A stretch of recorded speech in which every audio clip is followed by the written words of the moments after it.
I and I do know exactly where you got the inspiration from. Oh yeah, exactly. I was looking at it. I was like, you know what? I could do that. Yeah. And it'd be fun because it's more like you're dealing with color layers and you're dealing with effects, and it's like, ooh, that'd be fun. It'll be interesting to see how I can make it work on the album art. Yeah, because my thought was, because I left all that top space open for it, so you could like put the original background on there, or the regular Cellcast background on regular Cellcast, the Bad Movie Month variant. Yeah. Let me look at it again, because I want to. There was something I thought may be an issue, but it's a minor issue if it's going to be an issue. Fair. Because I think you sent, Yes. So Gumby may be a little too far down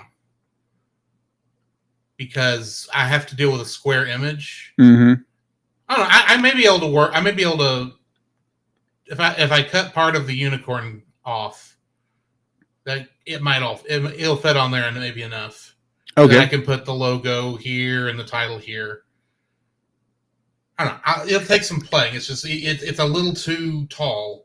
Oh, okay. Or super easy. I'll put it that way. Okay, got it. But I think I can make it work. Yeah, and I looked at the art, the design work for a fox's tail, and that looks terrible.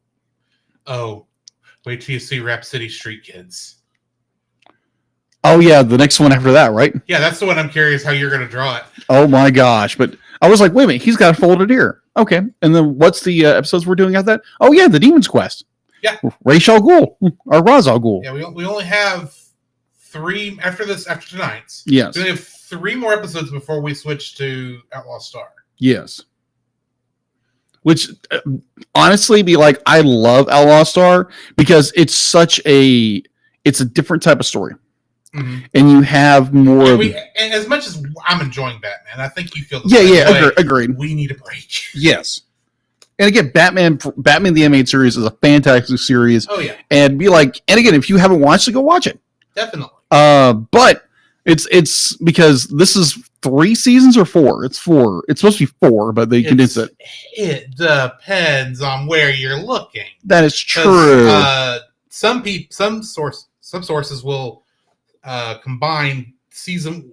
What I see as season 1 and season 2 as basically everything that was from the first year, because a lot of it goes back and forth depending on which episode order you're looking at too. Fair. Some of them go by the DVD release order. That is fair. Which is what we go off of basically, and where that first season is split into 2 seasons, and then you've got what Max does.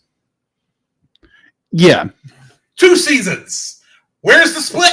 Who knows? I didn't even bother looking it up because I looked at the 2 seasons. You're going to tell me all this is going to be crammed into 2 seasons? No. That ain't going to be how it works, buddy. Well, the box set I have that I was gifted by a friend, literally, it's 4 box sets. Yeah. So it's so obvious, it's categorically 4 seasons. I am going off of... It's 3 seasons, but it's 4. It's stretched into 4. So what I'm able to figure out is that it is 3 quote-unquote seasons. Yes. Granted, they've never... Warner Brothers never made up their mind where it is. Yeah. Because the first run, which goes up to... it's technically Harley and Ivy was the last one. Yeah. That is split into 2, but even some of season 3 is split into basically up to what is the name of the episode? I think it's the Worrymen. Yeah, up until the Worrymen, the production and broadcast orders go all crazy. Oh, okay. Right? Yeah. It's like sometimes the production order goes. Production order will say it's 1, 2, 3, 4, 5. Broadcast order will say it's 2, 3, 4, 1, 5. Yeah. Something strange like that. And it does that all the way up to the Worrymen. After we come back from Sideshow to Judgment Day, that order is set in stone. That is weird. I don't get it. So, I'm looking at... That's season 4. Okay. So I'm looking at Drew's screen for our visual listening audience. So we're looking at the what our schedule is upcoming, and I was like, wait a minute. So I'm looking at December 5th, which is our patron pick from Nathan. Yes. And it's Riff Tracks The Star what? You know what this is. I told you about it. Yes. Let me expand. Oh, no. That's right. I kept thinking it was like Star Wars Holiday Special. My and he heavens. Is letting us do the Riff Tracks version of it. Thank you, Nate. I think there's 2 reasons for that. 1, our sanity.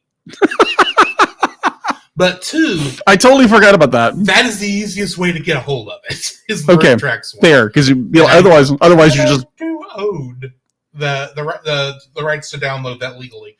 I don't know how Riff Tracks has the rights to do Star Wars Holiday Special legally, but I don't know if they do. I just know they've got it, and they've gotten away with it, and I am not fighting this. Yeah, it may be something that like Lucasfilm doesn't want to touch, so it's like, okay, whatever. Definitely doesn't want to touch the Holiday Special, and Disney is pretty much saying, yeah, we don't even put it on Disney Plus. We barely mentioned it when we did the Lego Star Wars Holiday Special. Mm-hmm. True. Which we reviewed. Yes, we check that out. I was so hoping it was going to be like a Lego-fied version of the Star Wars Holiday Special. Apparently not. But it wasn't. Nope. But yeah, we've got some. We got bad movie month this month, which is we picked some bad ones. From what I can tell, yes. Yeah. And then we have Halloween stuff, and let's see. And then the last three, Miyazaki and Ghibli month. Yes. Now I am looking forward to, because we're rewinding Scooby-Doo on Zombie Island. Yes, I love that film. I made that executive decision. Yes. When I was coming up with it, because it's like, okay, October is 5 weeks long. Yeah. Or 5 Saturdays long. Mm-hmm. My first thought was, who do I give the extra Saturday to? My first thought. Yeah. Because I don't want to take it for myself, because that would be greedy. And I thought about giving it to you, but then at the same time I thought, well, I kind of don't want to do that either, because I'm greedy. Fair. That's fair. And then I got to thinking, wait a minute. We have 4 rewind episodes in October I don't have any place to put. We'll do one here, and we'll do the one I know we both like. So there we go. On Zombie Island. Yeah, because we have the Thanksgiving break, and then we have the Christmas break. Yes, and I just realized I made a slight mistake. I saw that. Here. I saw that. Let me fix that real quick. So I need to move these 4 lines down first, and then from here down to here, cut and paste. Oop, I missed the things. How dare you? Because I marked Outlaw Star out separately. So yeah, we're gonna have 2. No, it's just 1 episode. No, it's 2 episodes, because it's here to here. 2 episodes in 2026 of Outlaw Star. Yes. Which is not much different than what we had for Neon Genesis Evangelion. I think it was about 6 more episodes than that, but true. And then we'll finish out Batman, which looks like it might be until next August. Jeez. It's like, yeah, mini break. We do something fun. And I think we've both decided that while we are going to go back to the list that we had y'all vote on in that order, I think we're going to take another break for another fun thing after Batman. A certain abridged series. Yes. We haven't really finalized that yet. It's a long way off. It's a long way off. That's a long way off. You know what I should do? I should have chat up, because people are probably talking to us. Probably. Oh, wait, chat was up. Yeah, no one's talking. No one's talking to us. Are we even live? Yeah, it says we're live. Yeah, we're live. Yeah, we've been going for everything 23 minutes. Everything's live. Yeah. It's just no one's talked, and that's what confused me. Yeah, it's all right. Somebody watching us. That's good. Well, it'd be like Facebook. That was probably YouTube. Me. Probably me on YouTube, on Facebook. Because I liked it and shared it. Well. Hey! Hi, Ashley. People is your wife. Hi, yes. Ashley. How's it going? We're about to punish ourselves. Torture ourselves. Torture ourselves with Bad Movie Month. So I'm that's sorry you had to hear any of the film that Jacob watched. Go back to the list. And apparently not that was the wrong button. Wrong button. This is the button I'm looking for. Shall we begin, or you want to wait just a little bit longer? Maybe just a few minutes. Okay. Get some good chatter going on, and hopefully. Be like all the pre-show stuff that the our lovely patrons who are get March and his money's worth. Yeah, exactly. It was bad. Oh, I agree, man. I completely disagree, but that's what this month is for. So that just bad movies. This is so that when we do so many other good movies, throughout the year, we at least know it could be worse, and we're not getting too spoiled on the good stuff. Yeah, because it'll be like we do Bad Movie Month, and do we do Halloween Month or November? Yeah, and Halloween, and most of them be like those are fairly decent films. Yeah, I can guarantee you 3 of these that I've actually watched are very good films. That's good. I have not seen the 2 you put on the list. Yeah, Runaway Brain and The Night of the Zoopocalypse. Which I've heard good things about. Yeah, I heard really good things about it, but I never got a chance to watch it. I haven't watched it. But I can tell you The Day the Earth Blew Up is good, along with K-pop Demon Hunters. Oh, okay. Yeah, because I remember, like I was sitting in the living room watching this, and my lovely wife comes by and is like, "What in the world's going on?" And I'm sitting there because I like to. I would have said, "I don't know," because I'm watching this thing for half an hour. I don't know what's going on. No, here's the thing. So I'm watching this thing for like 15, 20 minutes, and it feels like an hour. Yeah. And like it feels like nothing's happening. And this thing's only like 80 minutes long? 80, 90 minutes. Good night. It's an hour and a half. And it's just like I am literally taking notes. I'm like, what is going on here? I don't know if the people I don't even know if they knew what it was. What was going on? Obviously, they were trying to create a story because it's a children's movie that was very loved in certain realms. There's the claymation. It's well loved by claymation. It's a cult classic. Yeah, it's a cult classic. But cult classic does not mean it's good. Yeah, exactly. That's the thing. And the other thing is it's well loved by the fans of the Gumby community. Yeah, which I'm not going to say you shouldn't enjoy this if you enjoy it like Gumby. Yeah. I just have no context for what on earth is going on in this film. Oh yeah, agreed. And there's the what was it? It's like, I'm literally watching this thing for 15, 20 minutes, and I'm like, because there's no context of what's going on. Because it's not a continuation, because apparently the dog that's introduced in the movie was never introduced. The same dog. Not even the same dog. Gumby has a dog apparently in the TV show. It's not Low Belly. Yeah, Low Belly is it's new. Is a new creation for this movie, and apparently it's it's like sometimes when they say cult classic, like Drew just said, the idea that it's like, oh yeah, it's a cult classic doesn't mean it's good. Be like, you think The Room, that's a cult classic, except and that's one that everyone agrees, even the people who watch it, that it's bad. Like there's one man in the entire world who thinks The Room is actually the greatest film ever made. The actor, Tommy Wiseau. Tommy Wiseau. No offense to the man, but oh my word, your film is weird. Yeah, and it's never showing up on this show. Yeah, no, because one, it doesn't fit our demographic, and two, no. Even if we did a live action Bad Movie Month, I wouldn't want to put it. Oh dear Lord, be like, hey, there are 4 questionable scenes.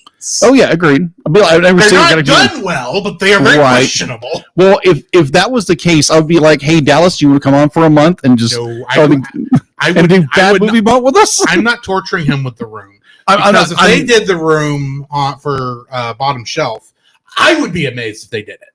Because no. But what I'm saying is, I'm not saying we do The Room. I'm not saying that at all. I'm saying if we did a month where it was Bad Movie Month, but it was all live action movies. Oh yeah. And it's like, okay, let's extend a hand out to our friends over at the bottom shelf. I know one of my picks for that live action one. Oh gosh. Dragon Ball Evolution. Oh gosh, I saw that. I watched it once. I was like, what the crap is going on here? I know people there's some people out there who try to give that movie grace. Oh yeah. That will say, and one of them actually is Dallas, that will say that as if you disconnect it from Dragon Ball, it's a half decent martial arts film. Okay, yeah. I disagree. I've seen good martial arts films that are doing the same thing Dragon Ball Evolution is aiming for, and it ain't that good. Okay. It's got problems besides the fact that it's not a good adaptation of Dragon Ball. Right. Or the Dragon Ball people actually know, which is Z. Yeah. Because I know at least two or three actors have apologized for that film. I know the director. One of them, the one that plays Demon King Piccolo. Yeah. Is actually in the official Dragon Ball Super dub as the villain, a green-skinned villain. Yeah. During the Goku Black arc. Yeah, because he was Zamasu. In that. Yeah, he was Zamasu, and also he was in I think Super. He was in the Super, I believe, because he double check that. He wanted to do it because he felt it was like his repentance for that film. And they'd be like, he's a very good known actor. Yeah. I don't remember who he would have played in Superhero. I don't remember either, but he played Spike in Buffy. Right. And he was actually a pretty good Dragon Ball fan. It's just James Marsden. Not Morrison. Morrison, yeah. Yeah, it's close to that. I confuse it with Cyclops. I'm sorry. Agreed. Yes, I do the exact same thing. I know him as Cyclops. I am once again sorry. Yeah. Sonic the Hedgehog. Yeah. Other things. He's a very good. Both actors are very good. Oh, yeah, Marsden, not Morrison. Sorry. I just had this crazy thought. Sonic is Piccolo. No, he's not. No, he's not Piccolo. Donut Lord, for one thing, and it's not even the same dude.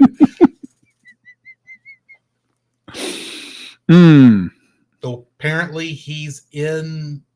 because he's Cyclops. He's going to be in Avengers Doomsday. Yeah, Doomsday, that's right. And since he's got so many other films where he's sitting next to I saw that furry creature, I saw that we know he's going to be sitting in a cockpit at the very probably with Rocket Raccoon. Yes, that would be the hope. I saw that meme and I was like, okay, that yes, we don't know about that yet. Because thanks AI, no, that wasn't AI. That was very good Photoshop. Oh, okay. That was I can see that. Yeah, you don't need AI to put Rocket Raccoon in a car. Well, I was trying to think of the name of the jet. The Blackbird X-Jet, whatever. X-Jet, yeah. I think it's based on the actual plane Blackbird, and that's why in my mind it's called the Blackbird. Yeah, I don't think on X-Men they ever called it that.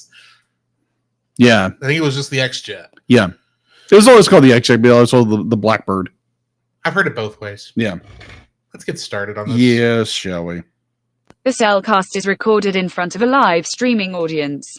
If it hadn't been for you, I would be now in someone else's digestion. Oh, boy. You know there's something you should know, so I'm gonna tell you so. It's Bad Movie Month on the Cellcast. Don't sweat it. Forget it. Enjoy the show. Working all day, now it's time to unwind. Kick back, relax, take a load off your mind.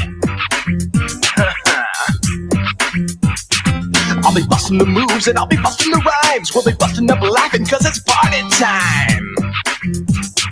Everybody's feeling fine cause it's party time. Party time, it's party time. Everybody's feeling fine cause it's party time. Party time, it's party time. Everybody's feeling fine cause it's party time. Party time. Hello and welcome to another episode of the Cellcast. We're at it again. It's Bad Movie Month, as you heard a minute ago. Yes. And as much as I understand why we torture ourselves with this, yes, I sometimes wonder why we torture ourselves with this. Because we love our audience and we love to, just review odd and weird films. And every once in a while it feels good to just bash a film, if we're being honest. Yes.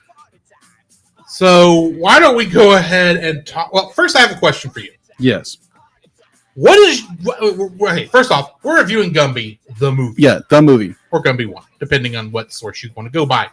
But my question for you is, what do you know about Gumby prior to this? I knew it was a beloved children's TV show from like the 70s and 80s. 50s. Okay, 50s. Didn't know that. I did look it up. The first 2 seasons are from the 50s. Wow.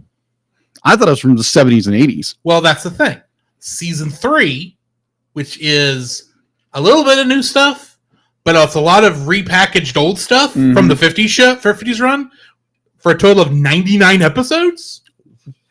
What? For just season 3? Whoa! Is from the 80s, and so there was at least some reason that people might it was in the public consciousness around this time. In Fair. 1995? Is that when this movie came out? Yeah, 95. Boy, there's some odd comparisons to make of this. We may get there in a minute. Yes. So just for so had you watched any Gumby? I think I had when I was younger, but I was like, I remember we had like a figure of Gumby, and having a lot of fun with that character until we destroyed it. Yeah, I do remember there was like a Happy Meal. Yeah, there was a Happy Meal in it at one time. There was a Happy Meal. I remember there was the TV show. I think we watched once or twice. Because I think I had a Pokey from that. Oh, okay. But I will say I had watched a couple episodes of Gumby before watching this film. Granted, it was in 7th grade. We had just gotten Cartoon Network. Oh, okay. I know you never had Cartoon Network growing up, right? Not until I was a lot younger. Or a lot older. A lot older? Okay. A little bit older. Yeah, I had it in 7th grade, which would have been 98, 99, somewhere in there. Yeah. I think. Yeah, because we moved into the new house probably like 95, 96. Yeah. And I think shortly after that, we got satellite. And so we had Cartoon Network at that point. Right. So they happened to show this and like other cartoons from what that they had in their library, but were from like other countries, like late at night on Saturday nights.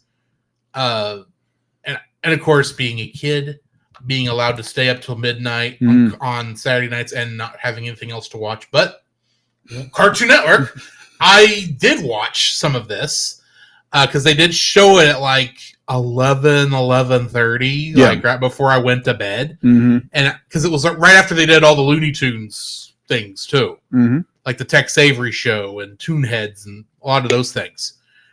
And so I did watch it then, and I don't remember most of it, other than there was one line in the theme song that feels like it's a threat now. Yeah. I'm trying to remember how is this like. He can. I can't remember the line now, but it's beside the point. It was more like he will be sure to stay. He's here and he'll be sure to stay. And it's like, I don't want him to stay. No. Sorry. This is. I will not tell people they should not enjoy Gumby if they enjoy Gumby. Yeah. You see, for me. No, of course not. I'll tell you that right now. Okay. So go ahead. What I know of that comes from a sleep-deprived mind, since it was like super late at night when I watched it. That's just why it made sense. Fair enough. Let's face it, it's the time of night for when the potheads were watching Cartoon Network. That's why it became Adult Swim. Okay, fair enough. Later on. Fair enough. Have you seen some of the cartoons they showed during that time period that weren't Family Guy or Futurama? Okay. Or Cowboy Bebop? Cowboy Bebop was the oddball in that lineup. Yeah, because it was unedited. Yeah. But, I mean, they had some other weird things in there that's like, I don't get what this is, but let's move on. Yes. But, anyway, let's go ahead and jump into the spoiler-free thoughts of this movie. Certified fresh and spoiler free. So before you do that, I know we were talking beforehand, and we started talking about X-Men. We started talking about the Blackbird, the X-Jet, whatever. And I was baffled. I was like, "What is this plane actually called?" And I actually looked it up. This was all before the thing. Before so everything. Make it cut out. Make it cut out. But I just wanted to bring it up real fast. So the X-Jet is based off the Lockheed SR-71 Blackbird. Yeah. And if you look at it, be like, oh yeah, in the TV show that we grew up watching, it's like Be like, yeah, this is a spacious plane. Be like, no, No, the it's Lucky not. Blackbird wasn't. It was fit for 2 people. That was it. Pretty much.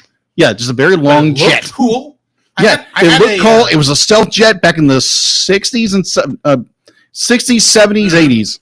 I had a model kit of the Blackbird Ah, back in the day, and of course, I was excited because I got the X jet. yeah, yes. My dad was happy for it because I was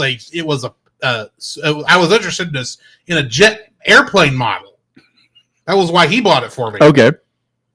Just saying, you look at it from 2 different directions. Agree. It was still cool. I Yeah. had it for a very long time. I think we have thrown it away since then. Ah, gotcha. But anyway, yes. Anyway, side note. this is my second time watching this film. What? Yeah. And I have to say that because last year or year before last, Oh no. back when we were still talking about what we've been watching on the show, Oh. I mentioned I'd watched this Oh thing my gosh, I do on remember a that. whim. And you said we ought to do it for Bad Movie Month. And That's I was like, right. I said I wasn't sure because, to a degree, I'm still not sure because it's well made. Yes. Do not get me wrong. But I still have no idea what's going on in this film. So, yeah, this is the second time I've watched it. I did not watch the original theatrical cut. Okay. I watched the one with the Riff Trex audio on top Of of it. course. That was the only way I knew I was going to get through this again. Oh my gosh, this movie's a trip. Here's the thing, and here's the sad part. Yes. I said I watched it before. I think I slept through it the first time. So technically, you didn't watch So I it. really did watch it. I remember I watched He the first remembers part. watching it through osmosis. I watched it up until, and apparently I don't have my iPad silenced, so I just got a notification from somebody. Ah. And I The important things, people. Hey, we're still rusty. Yes, agreed. Okay, it's on notifications are on silent. Forgiveness is divine, but never pay full price for late pizza. To err is human, but to really foul up requires a computer. That is true. Anyway. Anyways. So yeah, I remember up until like Gumby is first playing in the band and you see Lowbelly at first cry the pearl tears. Yes. I don't consider this a spoiler, by the way, because this is so early on. Yeah, it's so early. I remember up until that point, and I don't remember the rest of the film. Oh gosh. Yeah. I didn't even know who one of the characters was. Yeah. Because she didn't get introduced till after apparently I fell asleep. A lot of characters. I know at one point I woke up in the middle because I remember seeing Gumby fighting himself. Yes. And not knowing why. Oddly enough, I remember that scene from somewhere. Yeah, but I don't remember much else. And like I said, this is well animated. Yes, agreed. Do not get me wrong. I just have absolutely no concept of what's going on in the film for the most part. Yeah. Part of that is because it's intentionally surreal. Right. And I'm not going to bash it on that fact because it does work on that level. But at least with other surreal stories that I can think of, such as like, say, Wizard of Oz or Alice in Wonderland, I at least know the plot. Mm-hmm. At least know the story. This, I don't think they knew the story, if we're being honest.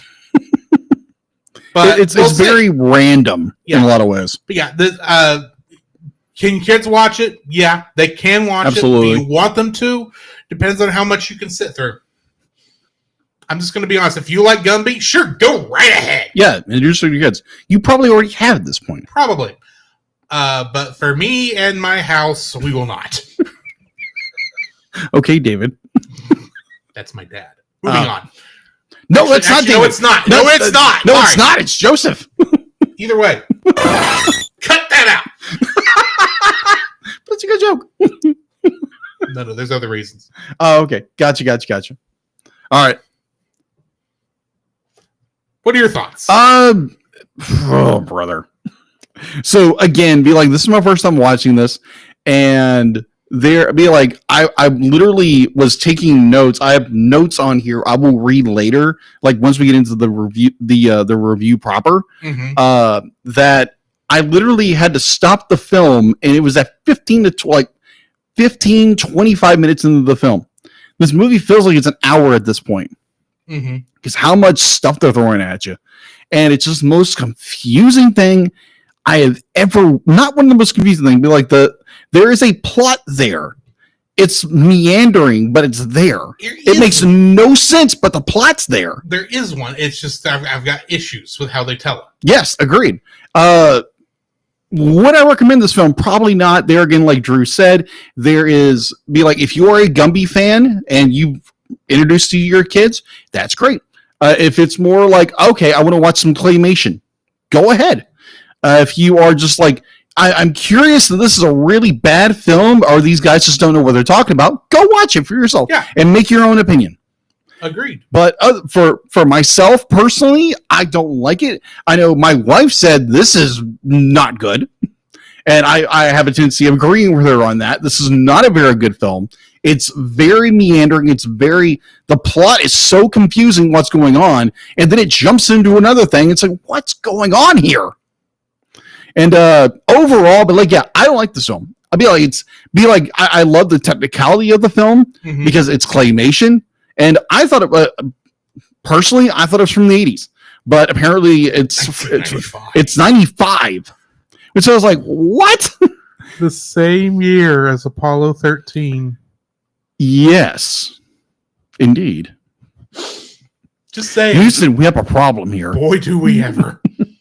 But those are my spoiler-free thoughts. I wouldn't recommend watching this film unless you are just generally curious and you like good claymation. You like claymation, or you're just like, you know what? I'm going to watch a really strange and weird film. Mm-hmm. By all means, go find it. Easy to actually get a hold of. Yeah, we'll say that. Real easy. Because so you don't have to listen up to that point. I'll tell you, it's on Pluto TV. Yeah, that streaming app, and not only is the original cut on there, the Riff Tracks version is there too, so you can watch either version. So go do that. Yeah. Are you ready to go into this? Let's get into it. The following is a spoiler-filled review for the film Gumby 1, aka Gumby the movie, aka Gumby. Let's just call it that and move on. Listener discretion is advised. Gumby the movie was written and directed by Art Clokey, the original creator of Gumby. He also did the television series Davy and Goliath. You say Davy and Goliath? Yes, it was a claymation show about a boy and his dog. Oh, okay. The boy was Davy and Goliath was the dog. And apparently it was another one of those. I don't think it's technically like a Christian thing, but it's obviously taking names from that. So, gotcha. It was also written by his wife, Gloria Clokey, and of course, based on the Gumby television series by Art and Gloria Clokey. And I ain't done saying those names yet. Clokey. Getting into the cast, we've got Dal McKinnon as Gumby, Lucky Claybert, Fat Buckle, No Buckle, and Professor Cap. No Buckle.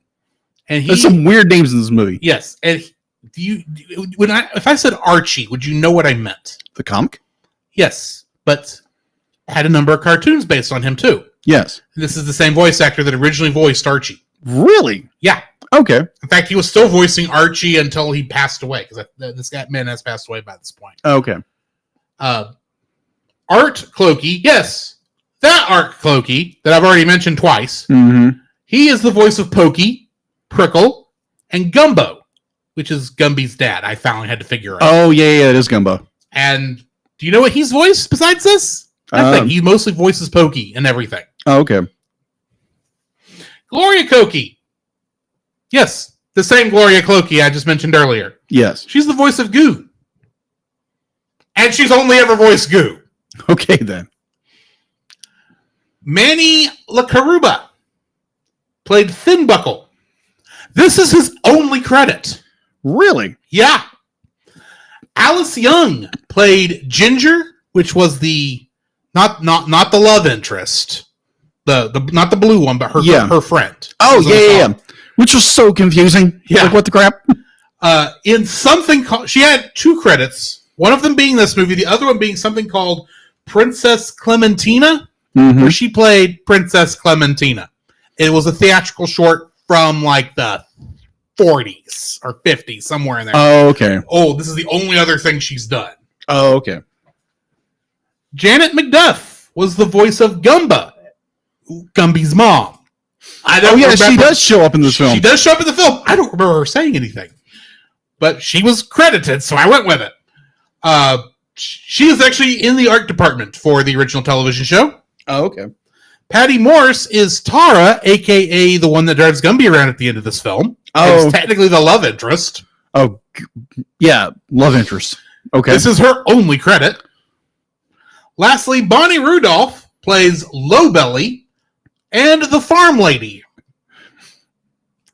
Only credit. Wow. So do you want to guess how many Kingdom Hearts connections we got? Whopping... I want to go high just to be sarcastic. Just be funny? Just be funny. 10. It's a big, giant goose egg. That's what I thought. There ain't nobody in this that's in Kingdom Hearts. Honestly, that Dow McKinnon, the first one I mentioned, he's the only one who's really got an IMDb. Oh, okay. I didn't go through a lot of the additional character people, but from what I could, they didn't even have pictures on IMDb. Whoa. Dow McKinnon was the only one who even had a picture. Wow. So just keep that in mind. Okay, fair. What do we got in info and stuff? All right, so info and stuff. IMDb has a 3.8 out of 10. Not surprising.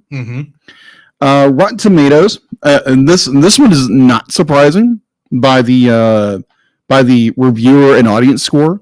The reviewers gave it a 20%. This horrible film. Yeah, and the audience gave it a 64. So you're looking at reviewers who most likely had probably seen or heard of Gumby, and then you have the loyal Gumby fans out there. It's like, oh my gosh, I love this film. And it'd be like, obviously, it made money. It made money in theaters. They'll watch currently on Pluto TV. Purchase? Why would you? I just wrote that as like, why would you buy this? But you can somewhere. You can. You can probably buy it on like Amazon Prime or something. I'm really worried there's like a 4K Blu-ray. Oh no! Good night. I think the only reason I'll buy that is just more the artistic measure of what they did, because it's beautifully done. You know, it's great claymation. Oh yeah, do not get us wrong. Exactly. Production was Clokey Films, Prima Vision Productions. It is distributed by Arrow Releasing Inc. That is not to be confused with Arrow Video. No, it's not. It's 2 different companies. I had to double check this. Yeah, that's what I'm understanding. Because okay, so here's a little side tangent, real fast. So you talk about Arrow Films. Yeah. Arrow Films. So for the 35th anniversary of TMNT, the original film from 1990, yes, you think because Warner Brothers owns the right to no, because they own the original tradition. They own Paramount through Nickelodeon. Yes, owns the intellectual property rights. Yes, Teenage Mutant Ninja Turtles. Yes, from what I remember, Warner Brothers produced or distributed the original film.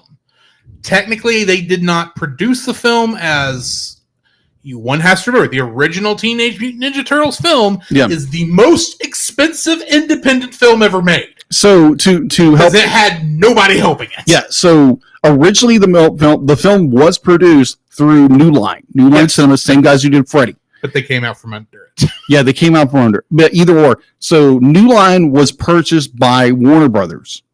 So Warner Brothers had the distributing rights to the movie. Yes. So apparently now that's all wrapped up in different things between Paramount, Nickelodeon, and Warner Brothers. So apparently Arrow Movies released a 4K Blu-ray of the film along with the other two. Well, And it's be like it's already out. I'm like, somebody picked this up. That's not some third party distributor. So Arrow actually, I actually do like them as a company. Okay, yeah, because I've never heard of them until this. Right, Arrow and Shout Factory, and I'm trying to think of the other one, Mill Creek. Yeah, Mill Creek. Granted, I mostly came across these names the first time due to our friend Nathan Marchand. Okay, and fair a enough. lot of his stuff. Oh yeah, but through basically they will pick when they're not doing like Godzilla and stuff like that. They do pick up like films that Warner Brothers and Paramount and Fox and even Disney, they own it, but they don't want to distribute it. that's fair. So they will license it from them to distribute it. Oh, okay, that makes sense. So That's what I thought. Probably that's what happened is Warner Brothers and Paramount, there may be a little bit of tangled ownership issues there. Possibly. Because the same thing happened with Batman 66. Okay. But eventually it worked out and Warner Brothers ended up releasing it. Yeah. But with this one, it very much easily could be Paramount doesn't want to put it out. Not because they don't want to. Yeah. But they don't want to put the money through to actually produce and distribute the discs because they don't want to go through that cost. Okay. They may not see the cost as being worth it to them. And Warner Brothers may not want to do that either. But if Zaslav. Well, yeah, because Zaslav is an idiot. We already know this. More on covering up his mistakes in October.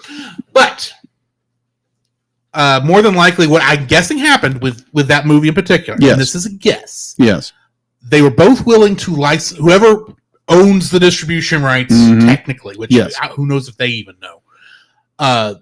They probably just licensed it to Arrow Video. Probably. And Arrow Video probably did a far better release than Warner Brothers would have done if they'd done. Probably. Or Paramount.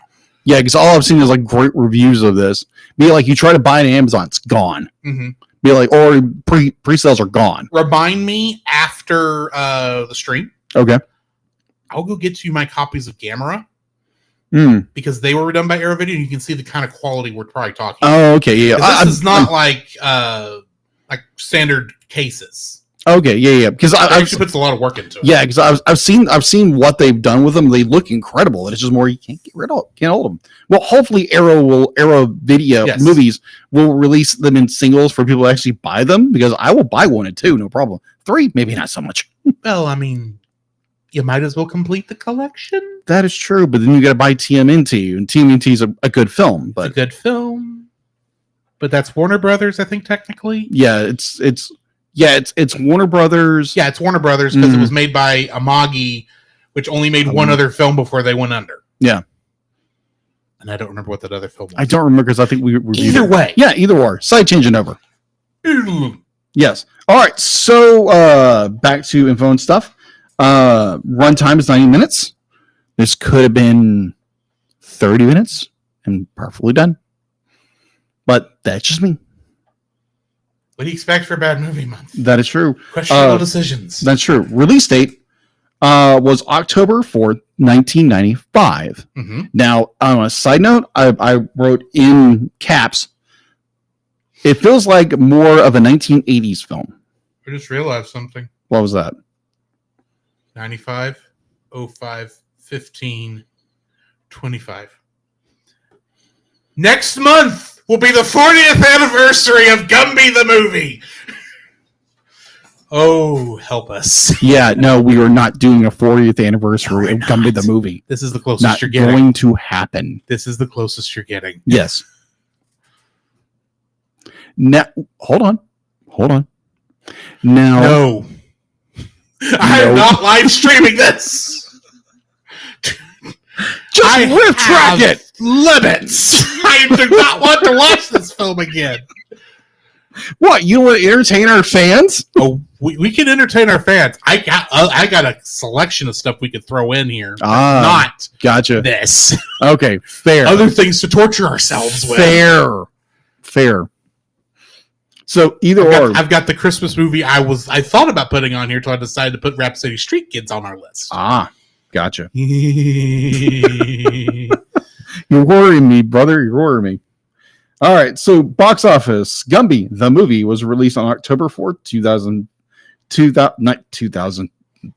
night, no. 95. 2000. I keep saying 2000. 1995. Get your words together, brother. Words together. All right. By Arrow Releasing. Receiving a limited release in only 21 theaters. The film grossed only 55,100 in its box office. Home release. The film was released on home video on VHS by Kid Vision. Mm-hmm. And Australia? Yeah, Australia. Australia? No, not Australia. Austria? No. Australia. Australia. That's the best way I'm going to get it. I'm going to correction. ASTRAL. Let me see this. There's my notes. It looks like Australia. The word is astral. Reading disorder, people. The A is before the L at the end. That's what threw me. That's why I thought you were trying to say Australia. Okay. Oh, no, it's astral. Astral. That makes sense. It's as in stars. Reading disorder, people. You got leather, right? Either or. It's going to be a long night. I'm not going to take that personally. And not because of you, as I can tell. Okay, thank you. Astral home video on December 26, 1995. A day before Christmas. You really think people are going to rush to the video stores to buy Gumby the movie? Unless you're an addict for Gumby. You should have put it on Black Friday. Because some poor unfortunate soul. Poor grandmother would think, oh, I used to watch this as a kid. Little Jimmy will love this. And little Jimmy's like, what the frick am I watching? Imagine unwrapping that on Christmas morning, thinking you're getting a VHS of Mighty Morphin Power Rangers, the movie. And no, you got Gumby. That would be the worst. I'd be like, oh my gosh. Me like lead up. It's like, oh my gosh, it's the movie. What the crap is this? Mom! It's a thing. It's a thing. I agree. All right. Bear in mind, this was marketed towards our generation.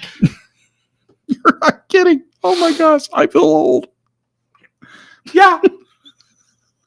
Anyways. I think I got that. I got that math wrong because it's like, well, I'm not 40 technically yet. No, it's like 30 year. Yeah, 30 years. Still good night. Like, can we just do Teenage Mutant Ninja Turtles the movie and do that? It'd be awesome. Either or. It would be the former company's final release before declaring being defunct. The next year, Warner Brothers Video released the film on VHS, which became a top 10 seller, selling almost 1 million copies overall. This format in total.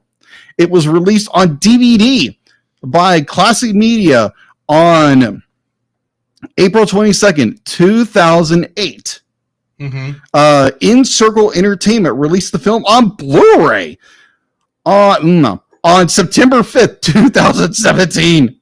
Because apparently this is a really deep cult following because it keeps getting on different formats.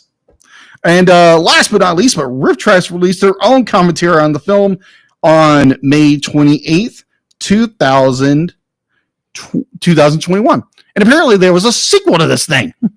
Oh, we'll get to that. Yeah. So here's the thing. Who would you say, if you had to make a guess, who is the current owner of Gumby? The current owner. What company is the current owner of Gumby? Well, let's see. Which would include the original TV show and this movie.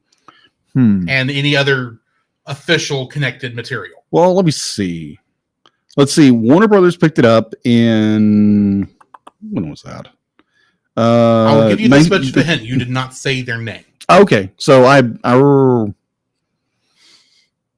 I learned something very interesting when I was doing some research on Paramount? This. No. Disney. No. It wouldn't be New Line because that's Warner. No. It's not New Line. Okay. What is it? Fox. So it's a Disney movie. No, it's not. Let me tell you what I have learned. What the? Okay. So I'm confused. So here's the thing. Okay. When the Disney 20th Century Fox merger occurred, technically this was a merger between Walt Disney and 21st Century Fox Holdings. Okay. That included, at the time, 20th Century Fox television studios, and technically all of their television broadcasting stuff and their television production arm, but not Fox News or any of the actual cable stations. Okay.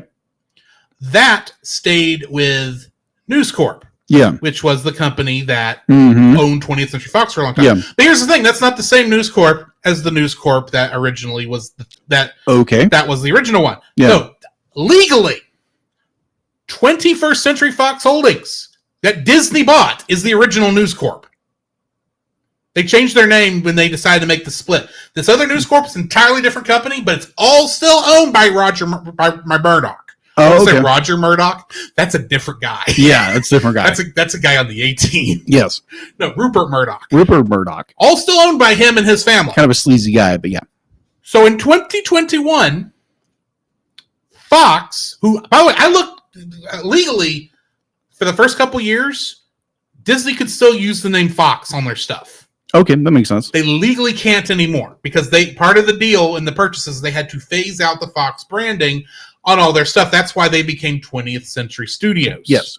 And Spotlight Productions, because that's the two big movie things they had. Yes. It used to be 20th Century Fox and Fox Searchlight. Yes.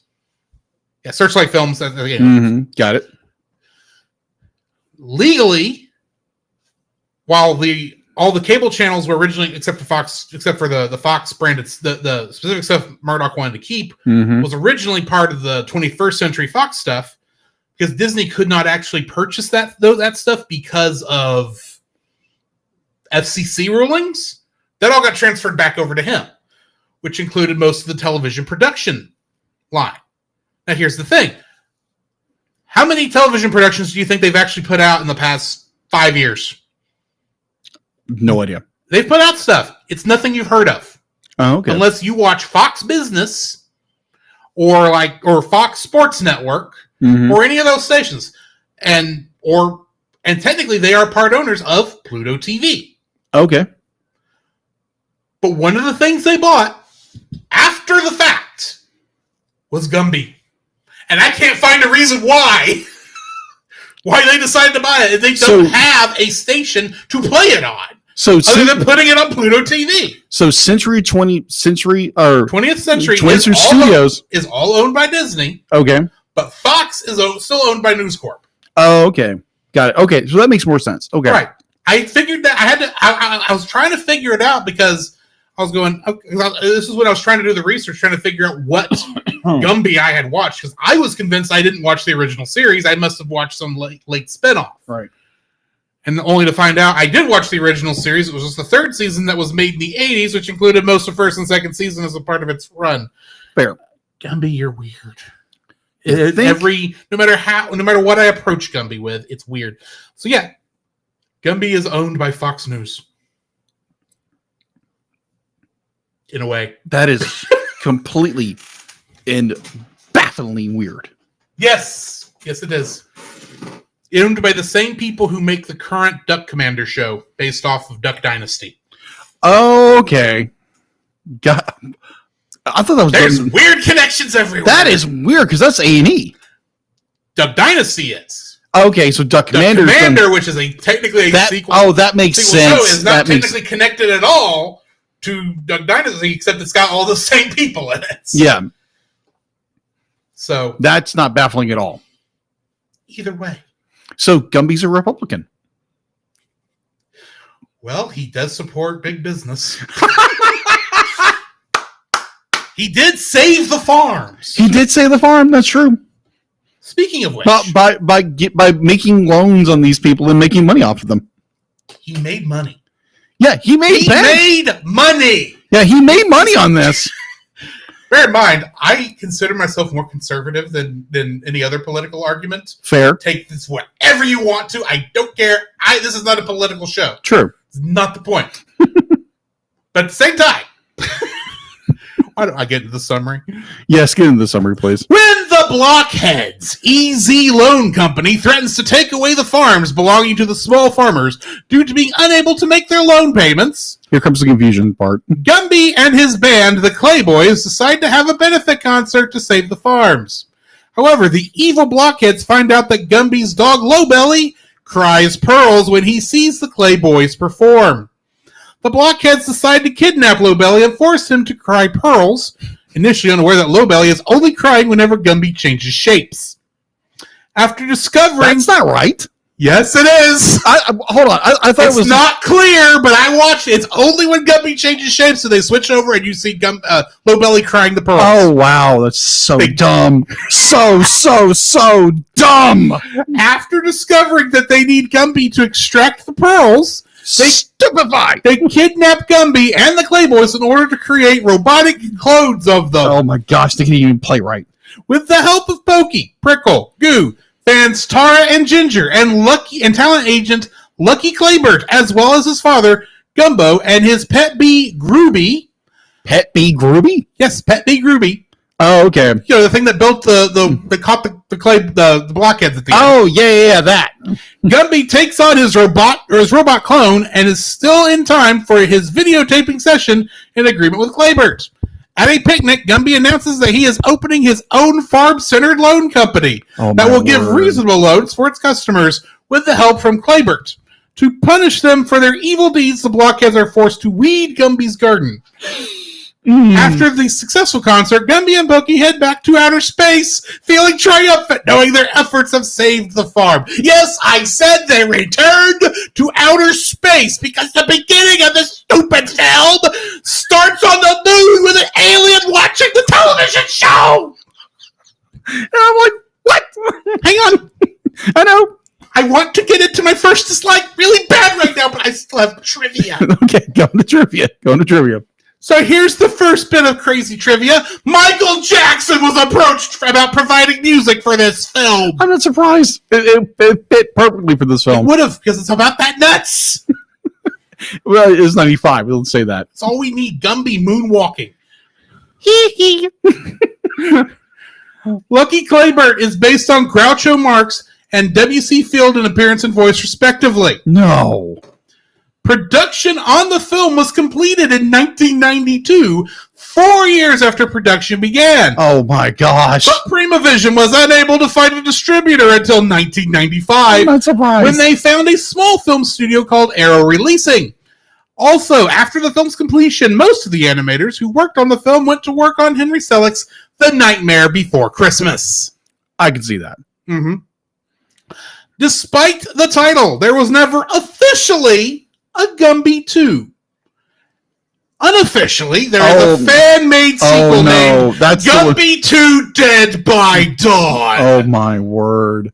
I can't find it anywhere. Oh my gosh. I found I know it exists because I found like clips of it on YouTube. Yeah. I can't find the full release anywhere. I wanted to see what nonsense this was. Oh my gosh. If anybody knows where this is at online, please send it to us. I swear if this is by the makers of the Winnie the Pooh horror movies, whatever that's called. Oh, good night. Yeah. No. This is way before that. Way before that, but it's like maybe it's the same people. Maybe, who knows?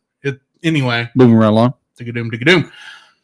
Because this was a major box office bomb during the film's original theatrical release, this film was soon rushed to home video. However, it has managed to gain a cult following ever since among Gumby fans. Good for you. Fair.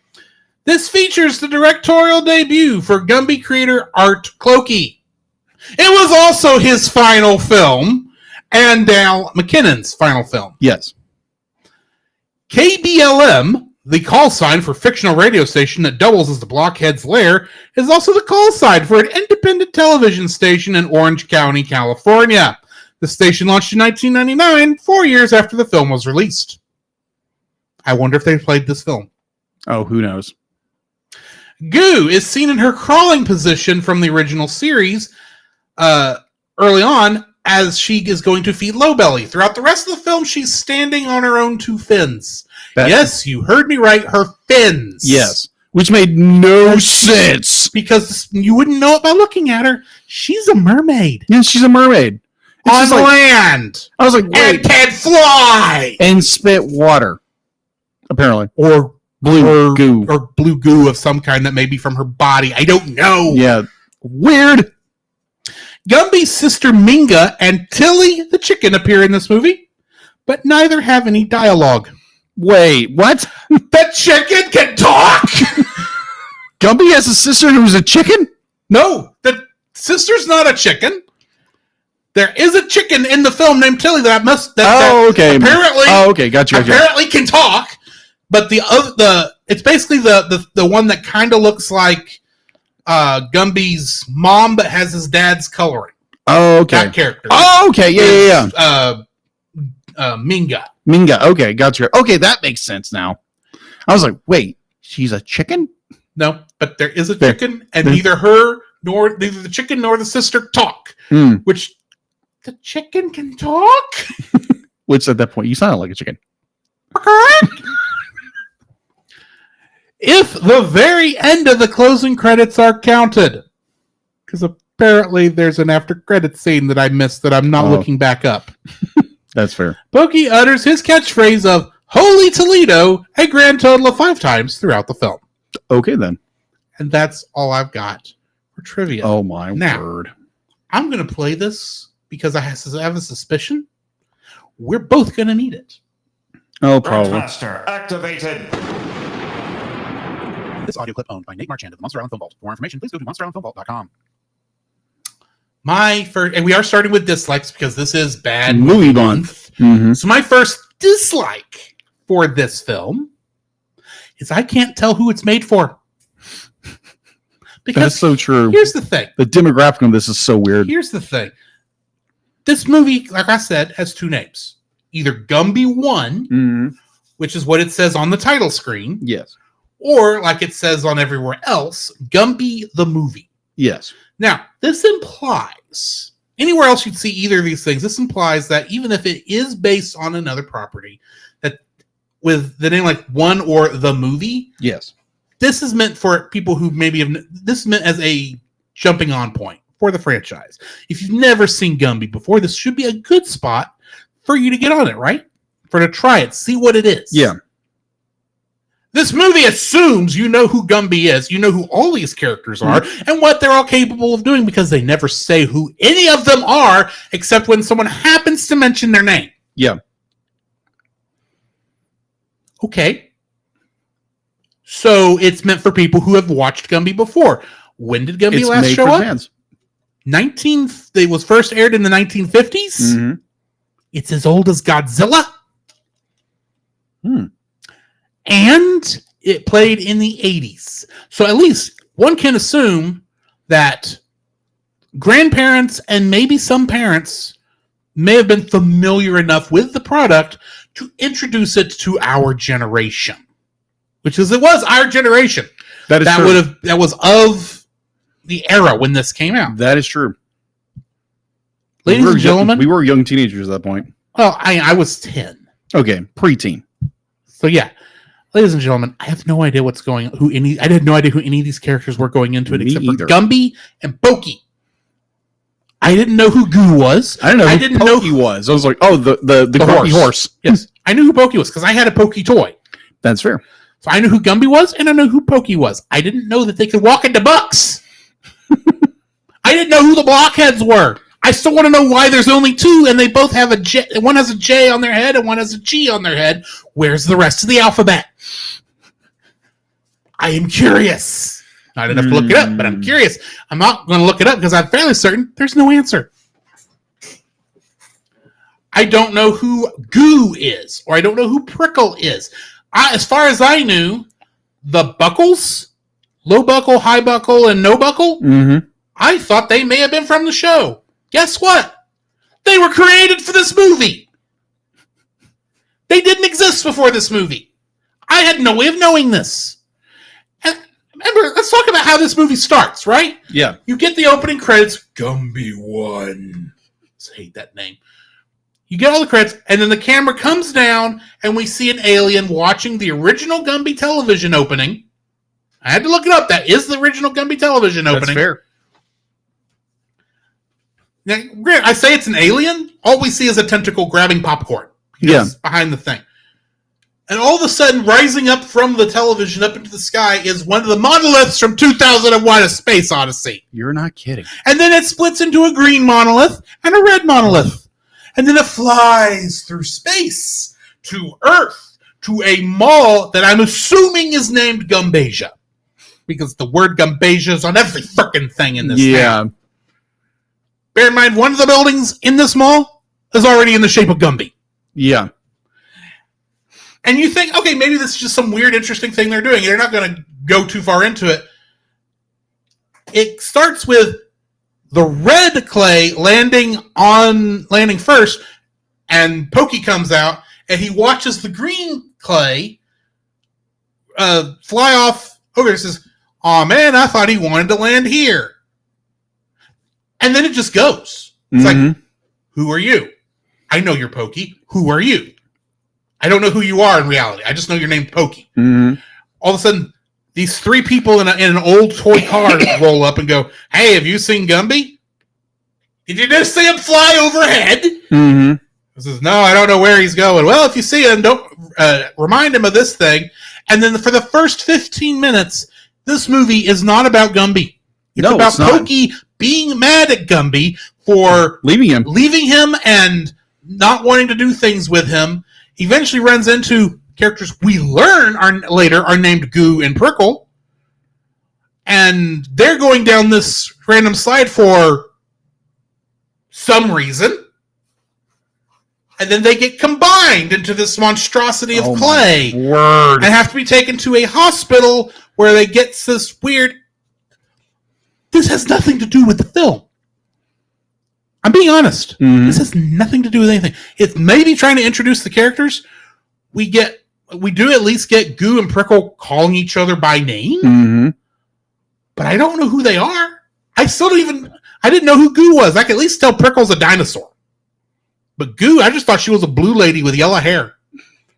I didn't know she was a mermaid until I was reading up on these characters on Wikipedia. This was after I saw her fly. And she does have fins at the very end, but it just made no sense. This movie makes no gosh darn sense. The entire point of this movie is the part I read up there where it said the Blockheads Easy Loan Company is threatening to take away the farms belonging to small farmers due to being unable to make their loan payments. When does that happen in the film? At the 20-minute mark. A third of the film is completed, and we haven't even gotten to the plot yet. Mm-mm. The only thing we've really had that's plot relevant is Gumby. We do have a scene of Gumby playing with the Clay Boys, which is the name of the band, and we do see Lowbelly crying pearls. They're officially pearls. We first see this like white balls. It's like, good night. That's a heavy tear. It's a big tear. Yeah. No, it's not water. It's a pearl. Yeah. It's like, apparently. Apparently, clay dogs can weep pearls. And then Gumby goes off and leaves the Clay Boys and goes looking elsewhere for things and goes and dances with a sword later on for some reason. I don't remember why. Goes into another book of another dervish book. dances. Yes. I think it was dervish. It was dervish. And then it brings up again in the last figure of the movie. Which is fair. And that's not even the crazy part of the film. We're not to the part where it turns into a lightsaber duel between Gumby and evil Gumby. Cyber Gumby. Cyber Gumby. Mecha Gumby. Clone Gumby. I'm going with Mecha Gumby because that makes it sound like he should be a tokusatsu villain. But 15 minutes, 20 minutes into the film before we even get to plot, we don't even know who half these characters are. No, the only way you know who they are is if you'd seen the show before. And I just got done telling you that in 1995, if I had seen any of this show before, I hadn't remembered it. Granted, I did not see this until like 2021, 2022, which meant that when I had seen any of Gumby in 1998, it had been 20 years-ish since I seen. I don't know who these people are. I should be able to watch this film and be introduced to all these characters and all these elements without having to go, what's going on? Who are these people? I don't know, because by the time, I don't know that Gumby can walk into books. I don't know that everyone can do that. It just happens. And you know what? That's fine if you want to make it work that way, but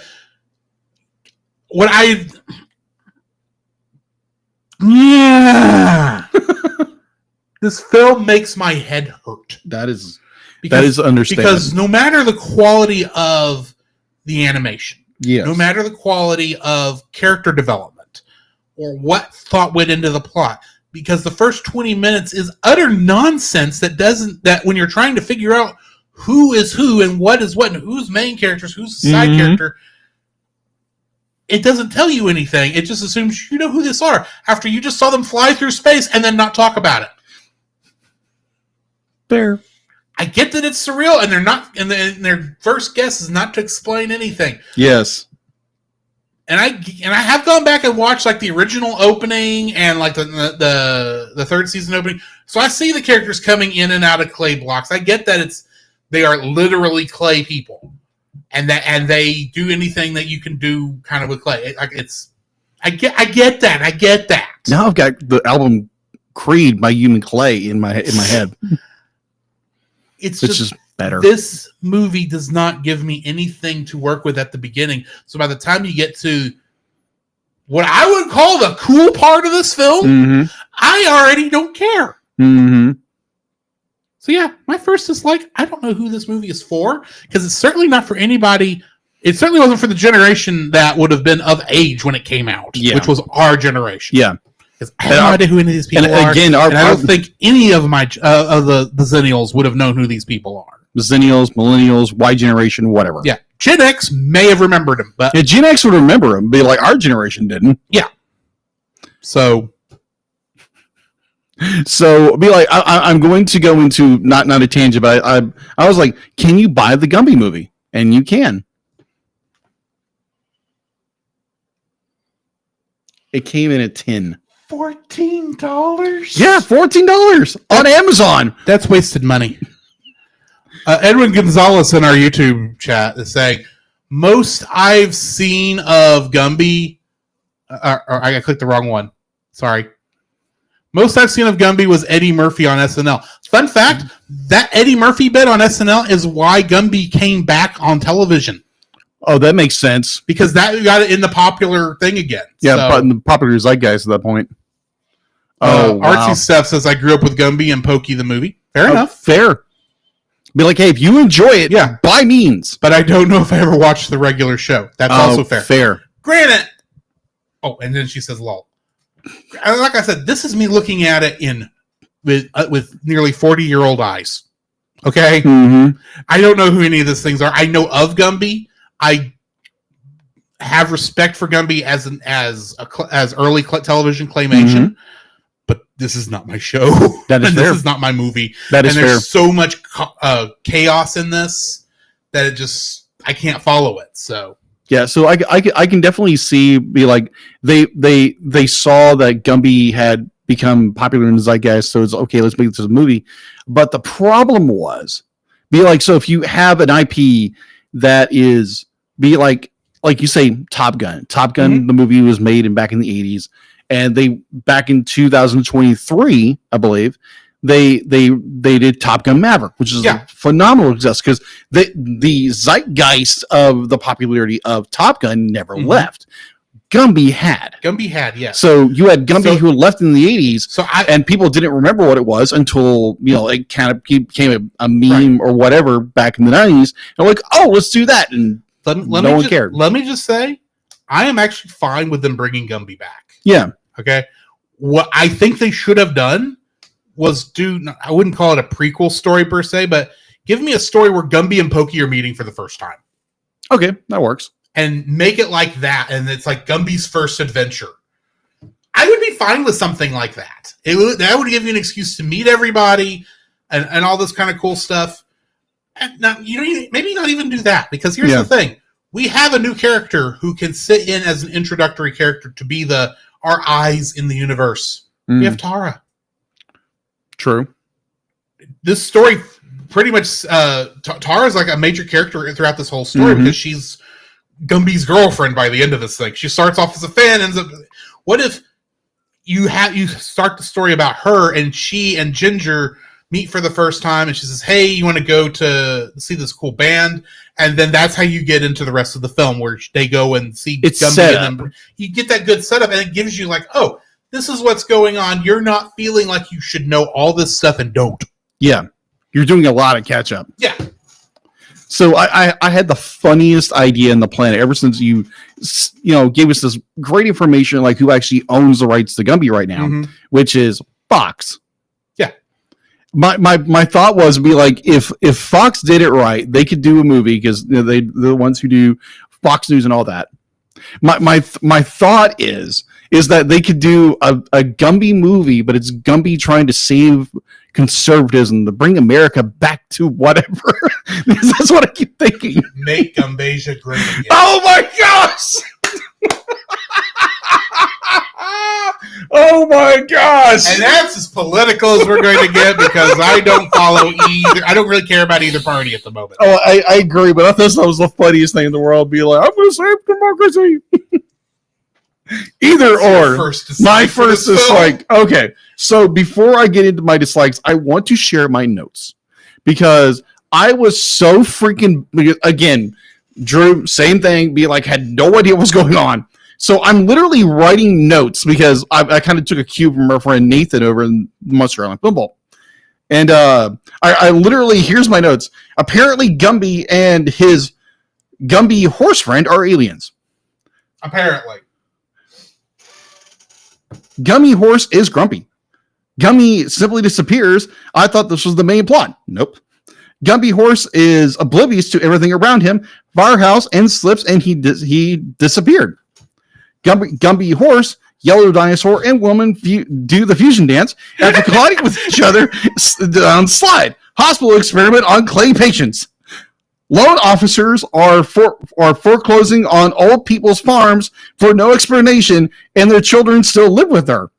Gumby is now the leader singing in a band now. Apparently, clay dogs can cry tears of pearls. Gumby trashes a sciences lab, and it's completely fine. No biggie. The pearls from the clay dog tears is worth over $2,000, and you still have to have a concert. The band just plays the same riff over and over and over again. Apparently, the clay dog is moved to tears by the repetitive music, or apparently by Gumby's transformations. Whatever. Apparently. Let's see. Our fusion partners and let's see. And Sarah sitting in the back 40. Apparently, groupies aren't allowed in the front row. This is one that got me, because it's greedy capitalist loan officers are only interested in money. I smell an underlying plot here. After seeing the clay dog tearfully poop out more tears over repetitive music, the dog has no soul. It's only 22 minutes in, and I need a break. Dog is left in car, not even offered leftovers. No pets allowed in restaurant, just allowed to listen to the radio. But the dinosaurs allowed to go in. How rude. Capitalist loan officers kidnapped said dog and experiment upon our pearl-producing canine, but also a robot, which makes no sense. Dino can get his own dessert. Let's see. Mr. Claiborne, Clayboys, record deal. Gumby in fight around the round table. Gumby Star Wars. So apparently the video sales concert profit from the pearls is also is to create a loan office for farmers to loan them money to put their kids in school, put them to college. That was my notes for this film. I'll be like, I was so proud of I was like, this just makes no sense. And it'd be like, that is literally my first dislike of this film. Be like, what am I actually watching here? It makes no sense. Because one, like we get these loan officers, the blockheads. The blockheads. Yes. The blockheads. And it's like, okay, they're just, and it's just like, what in the okay, so apparently Gumby's an alien. Didn't know this. You're like, I okay. thought he was just made of clay. Yeah. They're incomplete and hollow. Now I want for the maker's gone away. Now I want Sailor Gumby. Oh my no. That's, But let's not. Oh my gosh, now you have it in my head. Thank you. Appreciate it. You're welcome.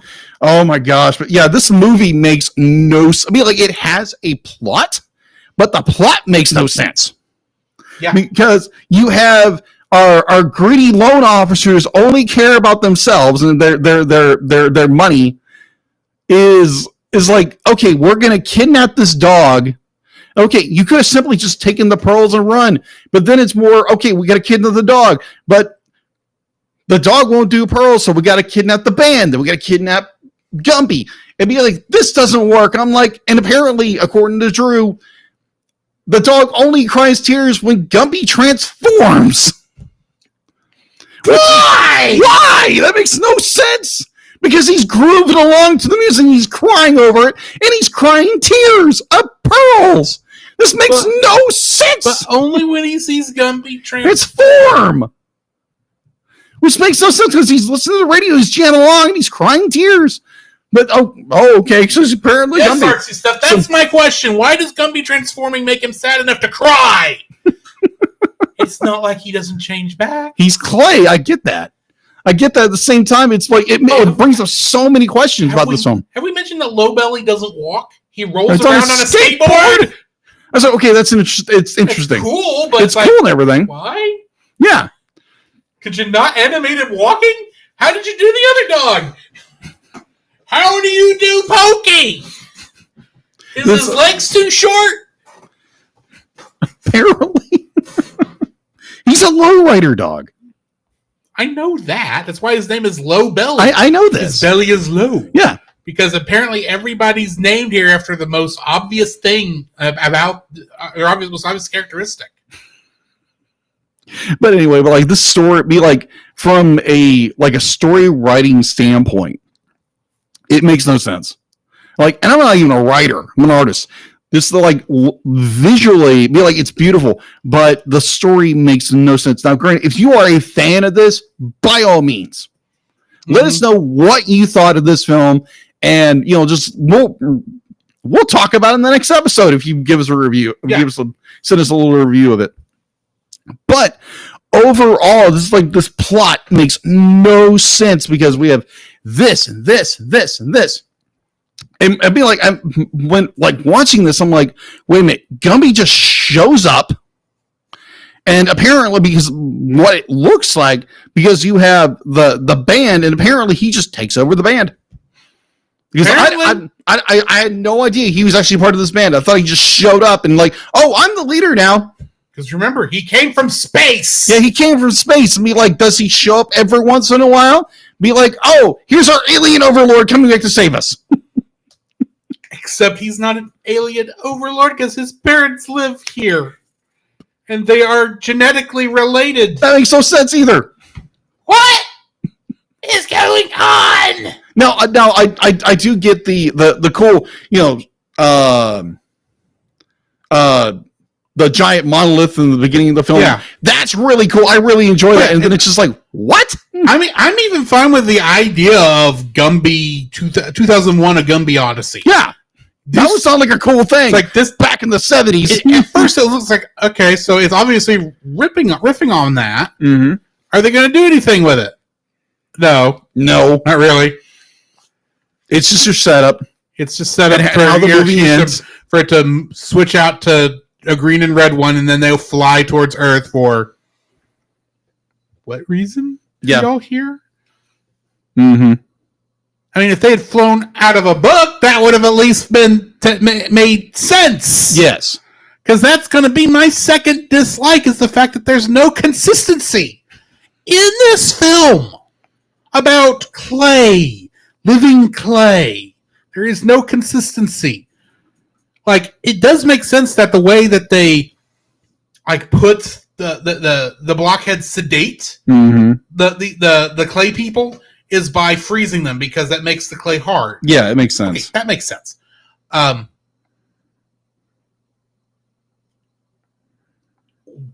I get that so all the clay people can go in and out of books. Yes. Weird, but okay.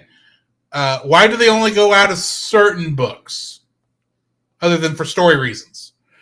If Gumby can fly, like we saw him do, why doesn't he do that more often instead of riding around in the car with Tara? And how can, if in the show, Goo mostly laid down? From what I understand, that's how they mostly used her, because she's supposed to be a mermaid. Yes. So can't stand on her mermaid tail.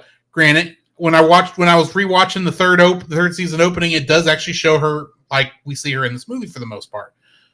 But she can fly too. Apparently. And not just in weird opening sequences that are homages to 2001: A Space Odyssey. She can fly around like a plane. Yes. And if they know what that is, why is the very beginning when Pokey asks Goo and Prickle, if they know where Gumby is, they say, "Oh, he's doing some research in the books," and they say, "Why don't we go into books? Maybe we can find out what you are, Goo." First off, rude. Second off, you know what she is. We don't, but you do.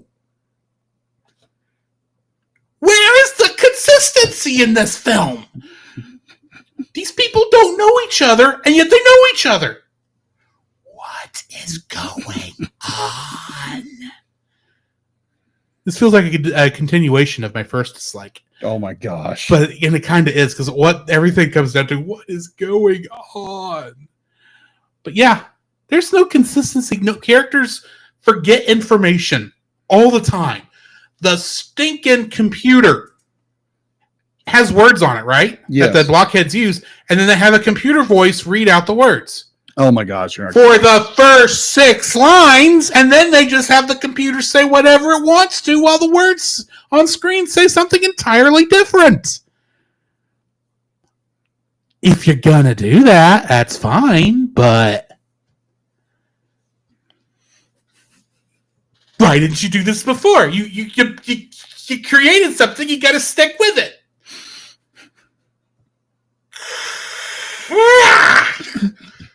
So yeah, the lack of consistency is my second dislike for Gumby the movie. And before we go to yours, we got rated by Geek Devotions. Yay! Hi guys, how's it going? We are in the middle of Bad Movie Month. Yes, that does kind of mean we're ripping off Bottom Shelf, but we love the guys for it, and we're glad they don't sue us.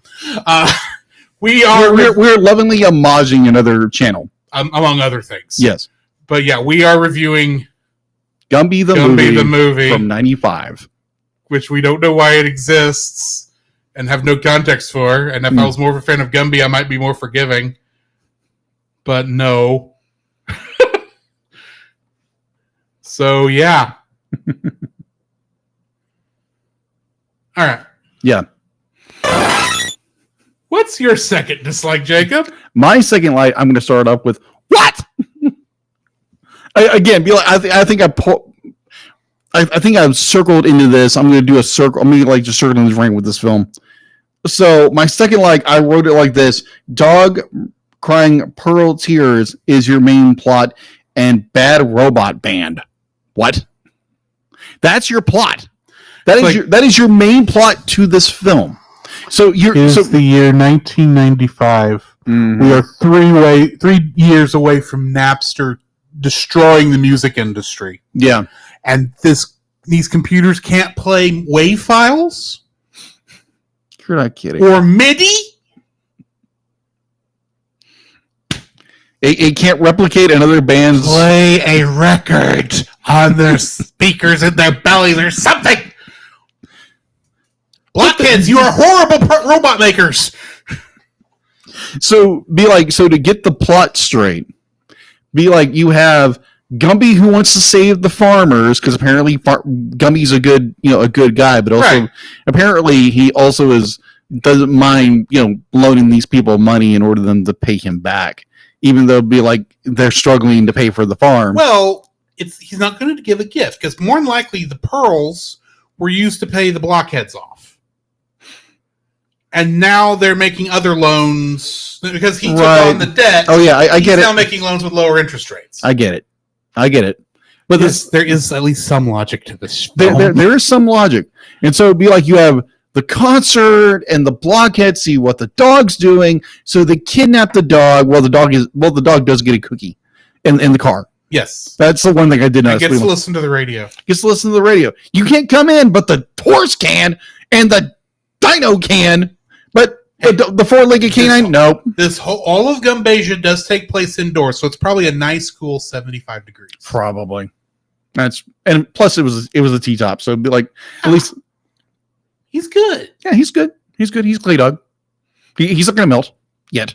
He's not cooking in the car. That is true. He's just bored. Yeah, exactly. And then said blockheads kidnap him, clone him for some reason. Yeah. For some reason, they clone him, and then they realize, oh, yeah, just playing the music back won't do it. So they have to kidnap the other band members to clone them to make the music. They robo-cloned Low Belly so Yes. that Low Belly a version of Low Belly would still be on the farm and they wouldn't see any wiser, but Yes, they had aware. the version that could make pearls. They kidnapped the band thinking, because they think what makes Low Belly cry it's the live music. Or versus hearing the music, because Yeah. they did at least They recorded a recording of it, Yeah. so there's at least that. Yes. But that doesn't do it. The computer says, oh, it must be a live performance. So instead of, I don't know, learning the music themselves, they go and steal these people, kidnap them, freeze them, and make robot clones of them, and then stash them all in the back room. In a freezer, apparently. Because apparently that's not going to make Gumby question, well, where's the band? The band's acting funny, too. Well, no, they don't even see that part, because because it's always the truck. The buckle robots, band robots, never go back to the farm. No, they never do. They just play in the lab poorly. Yeah, very poorly. And that's nowhere again. They never figure out that Low Belly just cries when Gumby transforms. Yeah, the which movie never actually tells you that. No, it doesn't. It's just done through visuals, which is why Jacob missed it, because he didn't make the connection. No, I didn't. Which is fair. But I only made the connection because I was reading. Yes. Sorry. But yeah, this plot is all over the place. It just makes you baffle. I love Steph's response. This movie makes you do math. Mm-hmm. Literally. I'm like, okay, calculation, this, and this, and this. And this movie is just baffling to me. I'm going to say it's good animation. It's got a good opening, but everything else is like, what the crow am I watching? Like I said, I don't think they knew. All I can say is it's probably a passion project for them. It was one of those that be like, okay, Gumby has somehow become part of the zeitgeist again. We have to do something. And they did it. And I'm sure this was, like you said, I'm sure this was a passion project for Art and Gloria because this was their baby. Yeah. And they got to make a feature-length film. That's a dream come true probably for any artist. Yeah. And they did the best they could under the circumstances. Yes. Bear in mind, they were probably in their 80s when they made this. Possibly. So, and they had a lot of people working on it. They had a budget. Mm-hmm. They didn't make the budget back, and like I said, it's very well animated. It's just the story leaves a lot to be desired. Yes. So, agreed. My third dislike for this film. Mm-hmm. These are the dumbest robots I've ever seen. So, these are basically Terminator robots. Poorly done. Because they have a metal endoskeleton that they can control. But or then they have T-1000s. but then they have fake, basically clay bodies molded around them so that they look like the actual things. But they have, well, I say they have the skills. The band, they could not play that music to save their life, but on repeat, mind you. Mecha Gumby was a lot better off than regular Gumby was, because that's actually a pretty decent little sequence of events. Yeah. But at the same time, it's like in those instances, I should actually be spooked about Mecha Gumby, and I'm not, because the robots all stink. Because there's one way to defeat all of them. Very easy. Get them wet. Does Gumby ever go to a sea book, a pirate book, and push Mecha Gumby into the water? No, because Gumby didn't think of that. No, we have the dervish. He goes to dervish dances. He goes to a space opera, so he has a freaking they get lightsaber duels, and he loses both lightsabers to Mecha Gumby, who cuts him into 12 different little mini Gumbies. Dum, dum, dum, dum. At some point, I'm just sitting there going, come with me. It's like I expect Tara when she pulls up to pick up. Yes, come with me if you want to live. It's just, which one of you is the real Gumby? We all are. Well, that's not disturbing in the slightest. but Mecha Gumby and all the other robots are the worst robots I have ever seen, and I'm not even spooked about Mecha Gumby, like I should be, of a clone of our main character. Because he's easy to defeat. Get him wet. We saw how easy a Mecha Lowbelly was to get rid of. Get him wet. Just go do that. How hard is that to do? Why does he have to be captured by a pet bee? So here's a question. Here's a question for you. Yes. So does Gumby have that information that... Gumby does not have that information. Okay, then. I will admit that. But at the same time, we do, and so it's very hard sitting there watching. So you're never going to go anywhere near water. Right. Hey, you're at a castle. There's a moat. I'm not saying Gumby knows to knock him off into the water, but, you could try anything to maybe distract him, and maybe if you accidentally pushed him into the moat, I assume there's a moat. We didn't see a moat. Right, we didn't. And I'm just sitting here going, I get what you're saying. Mm-hmm. Gumby does not have the information, so he doesn't know to get him wet. But at the same time, he knows they're robots. Yes. They're electronical. I can see, at least in the way these kind of things work, you might think, get him wet. But also, you're trying to use logic in a very unlogical film. I assume Gumby can put 2 and 2 together, and through strange algebra and formula and quadratic equations will eventually come out to 4. And again, he does get there. Yeah, you're making the assumption a character who's actually intelligent. Gumby is intelligent. Well, yeah, I agree. I'm trying to just mess with you. I know. But, yeah. Mecha Gumby is so easy to defeat that the fact that they didn't somehow run into water is a plot device. It's very obvious. Yeah, because it'd be like, I understand where they're going with it, because they want to have this great adventure at the very end of the film, make it exciting. And admittedly, it's a very exciting bit because it's cool to watch, especially from an animation point of view. Mm-hmm. I could see as a kid being excited about this. This is very much what the movie has been building towards. And let's face it, you got Star Wars. The lightsabers are the color of the Schwartz instead of the Force, but it's all good. Yeah. You did cool things, and you didn't do anything with the cool things.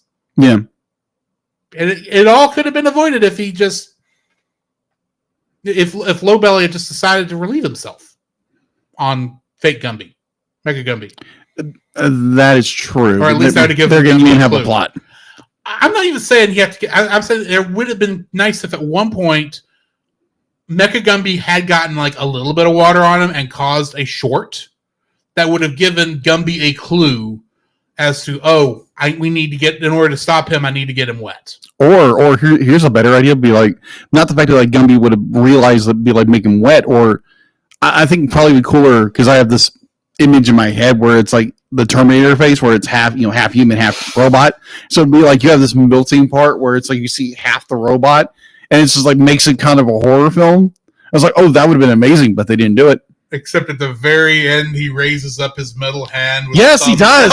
He does. He does. As Oh my he gosh. sinks into the water. Oh my gosh. That would have been funny. That would have been funny. It's not what this film would have thought to do. No. but- No.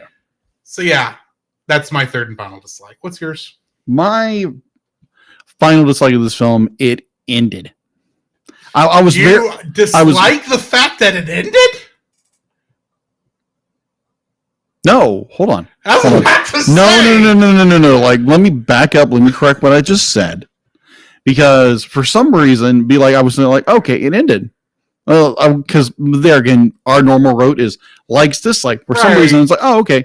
Well, let me think. Another bashing of this film. What would be a good point of this film to? This is utter trash. I mean, I don't like that Gumby defaces the book at the end, but that's a nitpick. Yeah, that's true. I think the ending could have been better because it just goes back to the beginning where they go into orbit as, clay objects. Mm-hmm. Be like, okay, so the whole clay monolith thing really should have been dropped, in my opinion. I don't know. Be like, that's part of my likes, actually. Okay, fair. So I think it just doesn't add anything to the film. No, I agree. Be like the idea that like Gumby is from space, he's an alien, but is there any information that he's actually from space, or is that just something simply from the film? He's not supposed to be an alien because he's got parents on Earth, right? Or in Gumbasia. Yeah, Gumbasia, which is so. There's books on him the entire time. Right. So he's not technically an alien per se. Just apparently he just goes out space and just for funsies. That part, the whole thing with the monoliths doesn't make sense to me why they did it, other than to relate as we're making a movie, so we're making a movie reference, and because in the beginning of the television show we have the characters come out of clay blocks. That's the connection. I get it, but at the same time, it's like you need to make a good film first and then do fun stuff. I can see where they wanted to do this very epic opening. They want to do this very epic ending. But at the same time, it's just you're just redoing everything, just reversing it. Yeah, that's all you're doing. And again, when you don't have context of what's going on, you are completely, utterly clueless. You were left wondering in a field what's going on. So yeah, I'm going to tie it into the ending of it, but it's just more. It's like you could have done so much more with the ending, where because it's just more that Gumby comes into the world, he does a great deed, and he leaves. It just really makes no sense. Again, over and over again, this movie makes no sense. It from a logistical, from a plot development, from a writing standpoint. And again, I understand these people.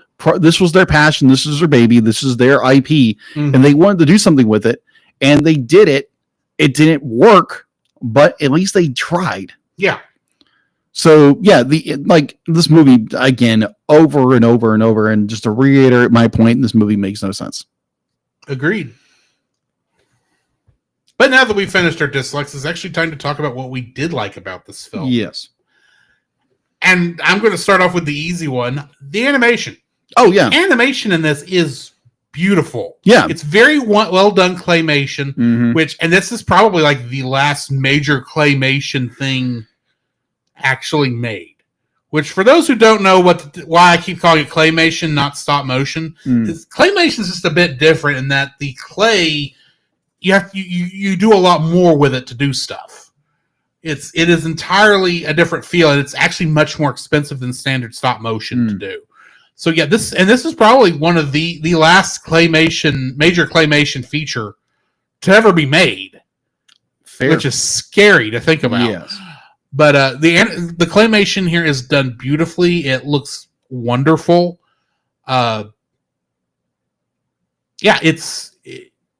they do a lot of cool things with it. It leads into the surreality of the film, which, granted, that's what the show is supposed to be. It's supposed to be surreal. Does it work for me all the time? No, but at the same time, it looks cool. It looks very artistic. I appreciate what it's doing. I question its need sometimes, but you know. So yeah, my first like for this is the claymation animation. I'm going to bounce off the exact same thing. The animation is beautiful for the time period. It's 95. And again, I thought this was made in the 80s when I first watched this. Obviously, it's not made in 95. Overall, animation is very beautiful. Because if you've ever tried to do claymation, which I've done, it is extremely hard. Yeah. It's very time consuming. And this stop motion photography is already hard enough. Yeah. This is worse. Yes. And I appreciate the artistic measure of what they do with this film. And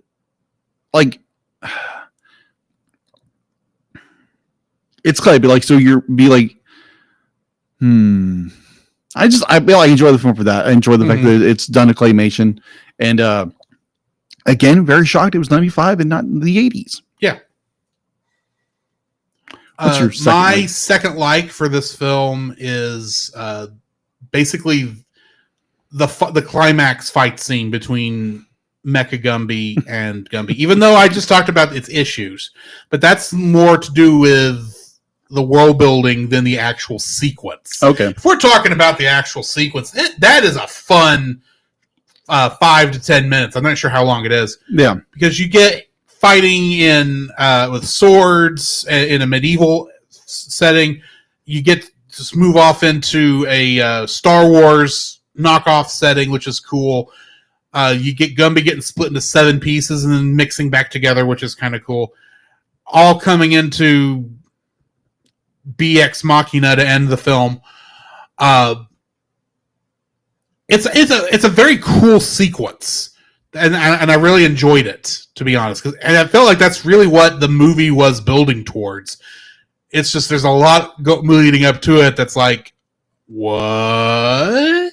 So yeah, the climax sequence fight between Gumby and Mecha Gumby is my second like. What's your second? My second, I teased it up in my dislikes. The opening, I enjoy the opening for different reasons, because you have this, very space opera, 2001: Space Odyssey, which I haven't seen, but I've seen, multiple things like Star Wars and a whole bunch of Yeah. It has that vibe, and it's okay. This is kind of a cool opening. I didn't know it was the Gumby opening they were reviewing. I was like, okay, this is kind of cool. I was like, where's this going? And then it just derails once you get into Gumby land. It's like, what in the world? But I thought the opening was very cool. I had no idea what was going on, but I enjoyed it for the 2 minutes it was on film. And I was like, okay, that's kind of cool. Does it have any plot relevance in the movie? No. It's a cool opening. Yeah. So my third like is a bit of a weird one, I'm going to admit.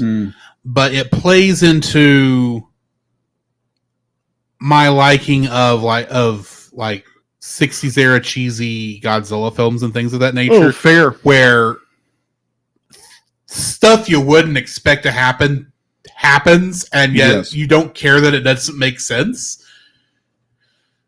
More specifically, I'm thinking of from the movie Godzilla versus Hedorah, when Godzilla is able to fly by jumping up in the air and blowing his atomic breath backwards so that he flies backwards in a really weird thing. Or if you look at the one where he's fighting with Jet Jaguar, I forget the name of the movie. Pardon me, Marchand.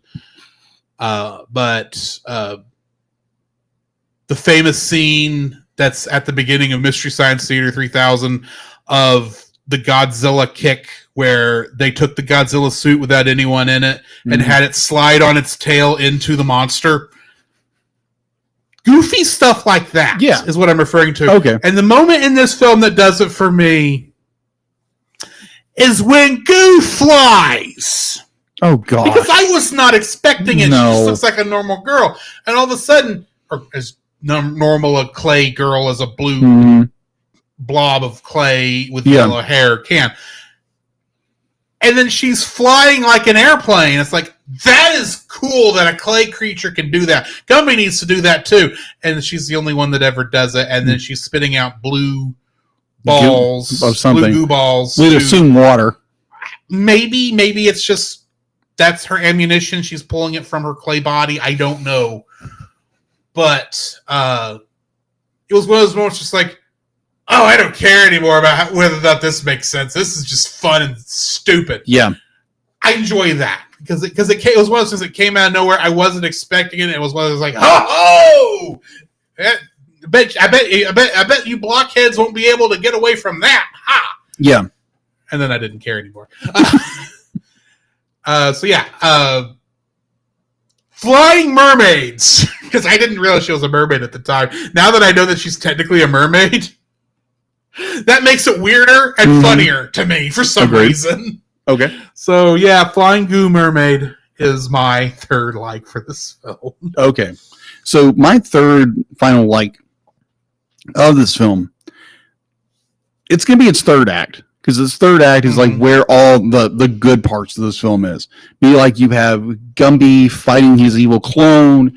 You have like basically all the action of the film is in the third act. Because you have the first and third act are the most boring things on the planet to watch. To me, anyway. Be like, I didn't like it. Be like, it was kind of boring. It drug out too much, and it made no sense. And then you have this. Oh, we got to fight the clones. We got to get back to the studio, which is a barn. We got to broadcast and make television and videotapes, and it's like, okay. Because apparently Gumby's popular enough, they're going to be like, oh, we're going to do this. He's Gumby. I'm aware. He's a clay god among men. Apparently, because he comes from freaking space. He's the clay messiah. Oh my gosh. You're getting thoughts in my head I want to draw. Let's not. Maybe I'll just torture him with it. It's like, here, Saturday. Wah!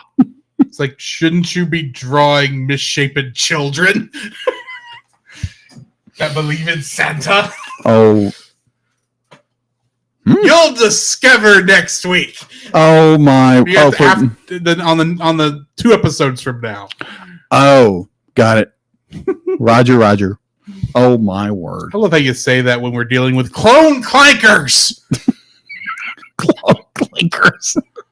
Roger. Begun the clay clone war has. Roger. Oh my gosh!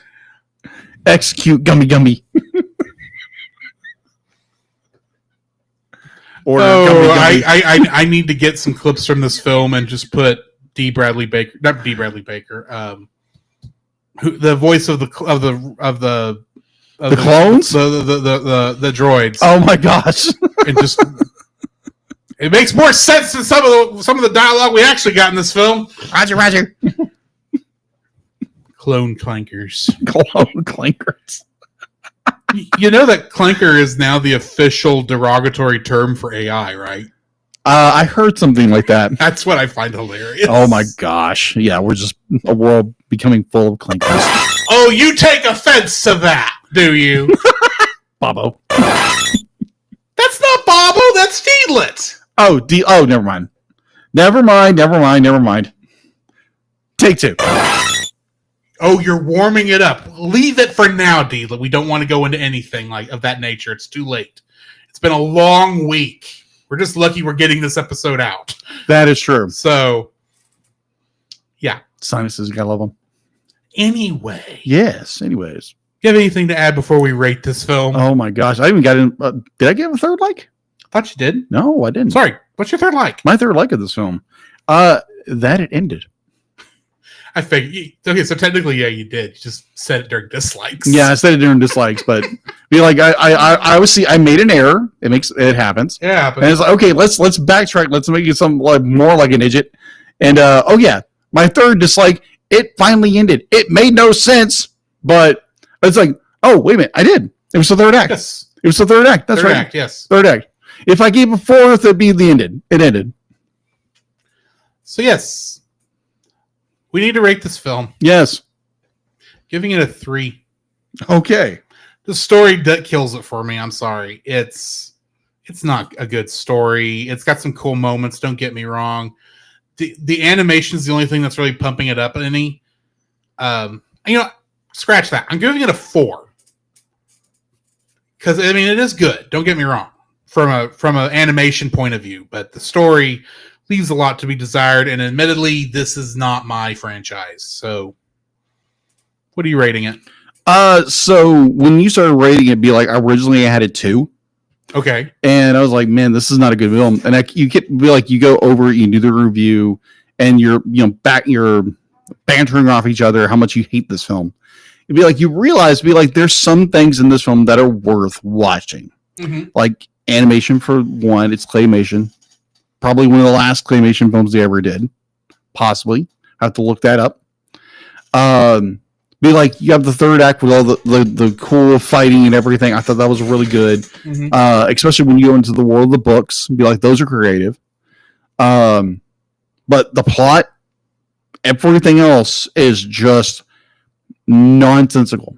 Makes no sense. There is a plot there, but it makes no sense. So I realize this isn't the last claymation film. There is Aardman still technically is claymation. Right. So technically, after this, you still actually had Chicken Run. That is true. We've had a sequel to Chicken Run, and we had a couple other ones. They are not as obvious in being claymation, but they are technically claymation. I thought Chicken Run was stop motion. A little of both. It's a little of both. The actual heads are made of plasticine, which is a clay. Mm-hmm. So, and Wallace and Gromit is all, with the exception, I think Curse of the Were-Rabbit is technically CG. Oh, okay. But most of the Wallace and Gromit stuff is clay. Oh, okay. Which we need to do some Wallace and Gromit on here at some point. Exactly. More Wallace and Gromit. So it's not the last, but it's one of the last hurrahs of the era of claymation. Mm-hmm. So I'm going to give it a 3. So before we move on to the next segment, mm-hmm. I had an idea, kind of introducing this to you last minute. I want to rank our movies this year from worst to best. Now, granted, this is the first one. We don't know how it stacks up with the others, but if you were to predict based on what you know of the others, with 4 being the best and 1 being the worst. Are we talking about? So we're talking about the movies that we're going to review for this month. Okay. Where would you predict on that this would fit? Would it be? Is it the best? Would it be the best of the 4, or is it the worst of the 4, or somewhere in between? Oh my gosh, that is hard to, because I've seen images from the next movie we're reviewing, mm-hmm. which we're reviewing on Friday. And I have seen bits and pieces of the Rap City Street Kid, so I know what that is. Oh, okay. I've seen people review Finding Jesus, the Finding Nemo ripoff, and that looks terrible. The 2 movies I picked look absolutely horrible. Yeah. Of the 2 I picked, this is the better looking. Oh, okay. So probably the better story, if we're being honest. Okay, so based on all of that, I think Gumby would probably be the top tier right now. Yeah, I'm predicting this is gonna, if by the end of this is gonna rank at number 4 as being the best of the 4. Okay, but if you want to put something else you think might be better above it, go right ahead. Well, I think I will hold my judgment until we get towards the end, because I think right now, this is just that's why I said predict. Yeah, because we don't know. Next time we'll say, okay, I'll ask, is this better or worse than Gumby? Okay, that'll work. And then as we get to the end, we'll know what our 4, number 3, number 2, and number 1 is. Okay. I just thought of that while we were talking, so playing that by ear. I would playfully say it's like, okay, they're all top 4. Be like the bottom tier 4s. There's nothing else above that. It's just 4. They all stack on top of each other. How bad they are. Well, except 4 is technically best. So if you wanted to all stack up, you might put it on the bottom at 1. Yeah, a 1. Okay. But the only reason I didn't go ahead and include like the other bad movie month movies is because I don't remember. I know how bad some of them are. Yeah. Leo the Lion. But I don't know how well I would rank those at this stage. So fair. So yeah. On the other next week, you already mentioned it. Yes. But next week we are going to be reviewing A Fox's Tale. Mm-hmm. Just available on YouTube. I know nothing about it. It looks bad, people. I know it looks bad. I had to double check because when I first typed in A Fox's Tale on YouTube, I actually got what looked like a short for a well-made film. Yeah. Like a well-made student film. So it's like, that can't be what he's talking about. No. Which is why I double checked and sent you the link to make sure you mean this one, right? Yes. So yeah. So next week, A Fox's Tale. Yeah. So oddly enough, because I was looking on IMDb, not IMDb. Say it again. IMDb.com. And I was like, okay, what are the worst animated films? This is in the top 10. Where was Leo the Lion on that list? Because if it wasn't at number 1, no, it's not number 1. I worry about what could fit that. But yeah, let's go ahead and hit the intermission, jump to the other side, and review some Batman. Yeah. Wrong one. This podcast is a proud member of Culture Box. Whether you enjoy geeky reviews, comedy, or original fiction, you can open up the Culture Box and find something excellent for your soul. Point your web browser to culturebox.media. This week, we suggest checking out Henshin Power V3. Do you enjoy transforming superheroes? Do you need more Henshin Power? Then you need Henshin Power V3 right now. Henshin Power V3 is a podcast where 3 friends have 3 minutes to talk about tokusatsu.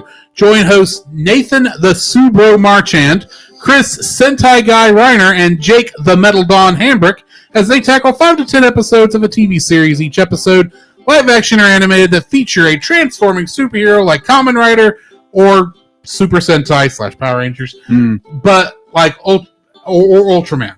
But like Ultraman, they only have 3 minutes to discuss each episode. They also have engaging thematic discussions and go on epic rant masters, like you heard tonight, when something truly annoys them. Then they give awards for stuff like best fight scene or craziest what the Henshin moments. So if you're ready for a Henshin credible time, watch your favorite podcatcher for Henshin Power V3 or go to henshinpowerv3.podbean.com. The Cellcast would also like to thank the following patrons: Ashley and Francisco Ruiz. Thanks, Roy. PaulJPowers.com. The Monster Island Film Vault. Thanks, Nate.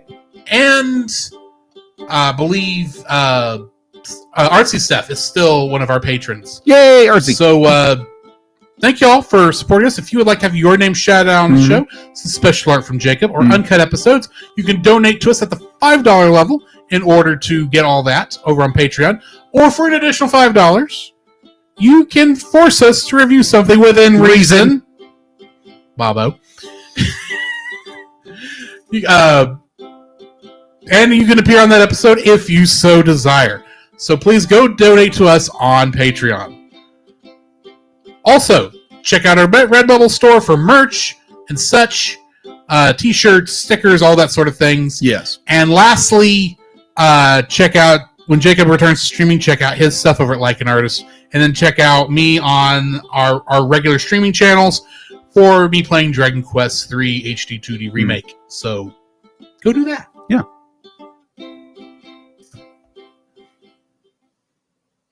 Artsy Seth says, I am using What the Henshin someday. There you go. I've used it on his show many times. So. I am vengeance. I am the night. I am Batman. Batman. Batman. There is a song the good folks sing. Gum. And I'm on the wrong. It's the only thing I could think of. Okay.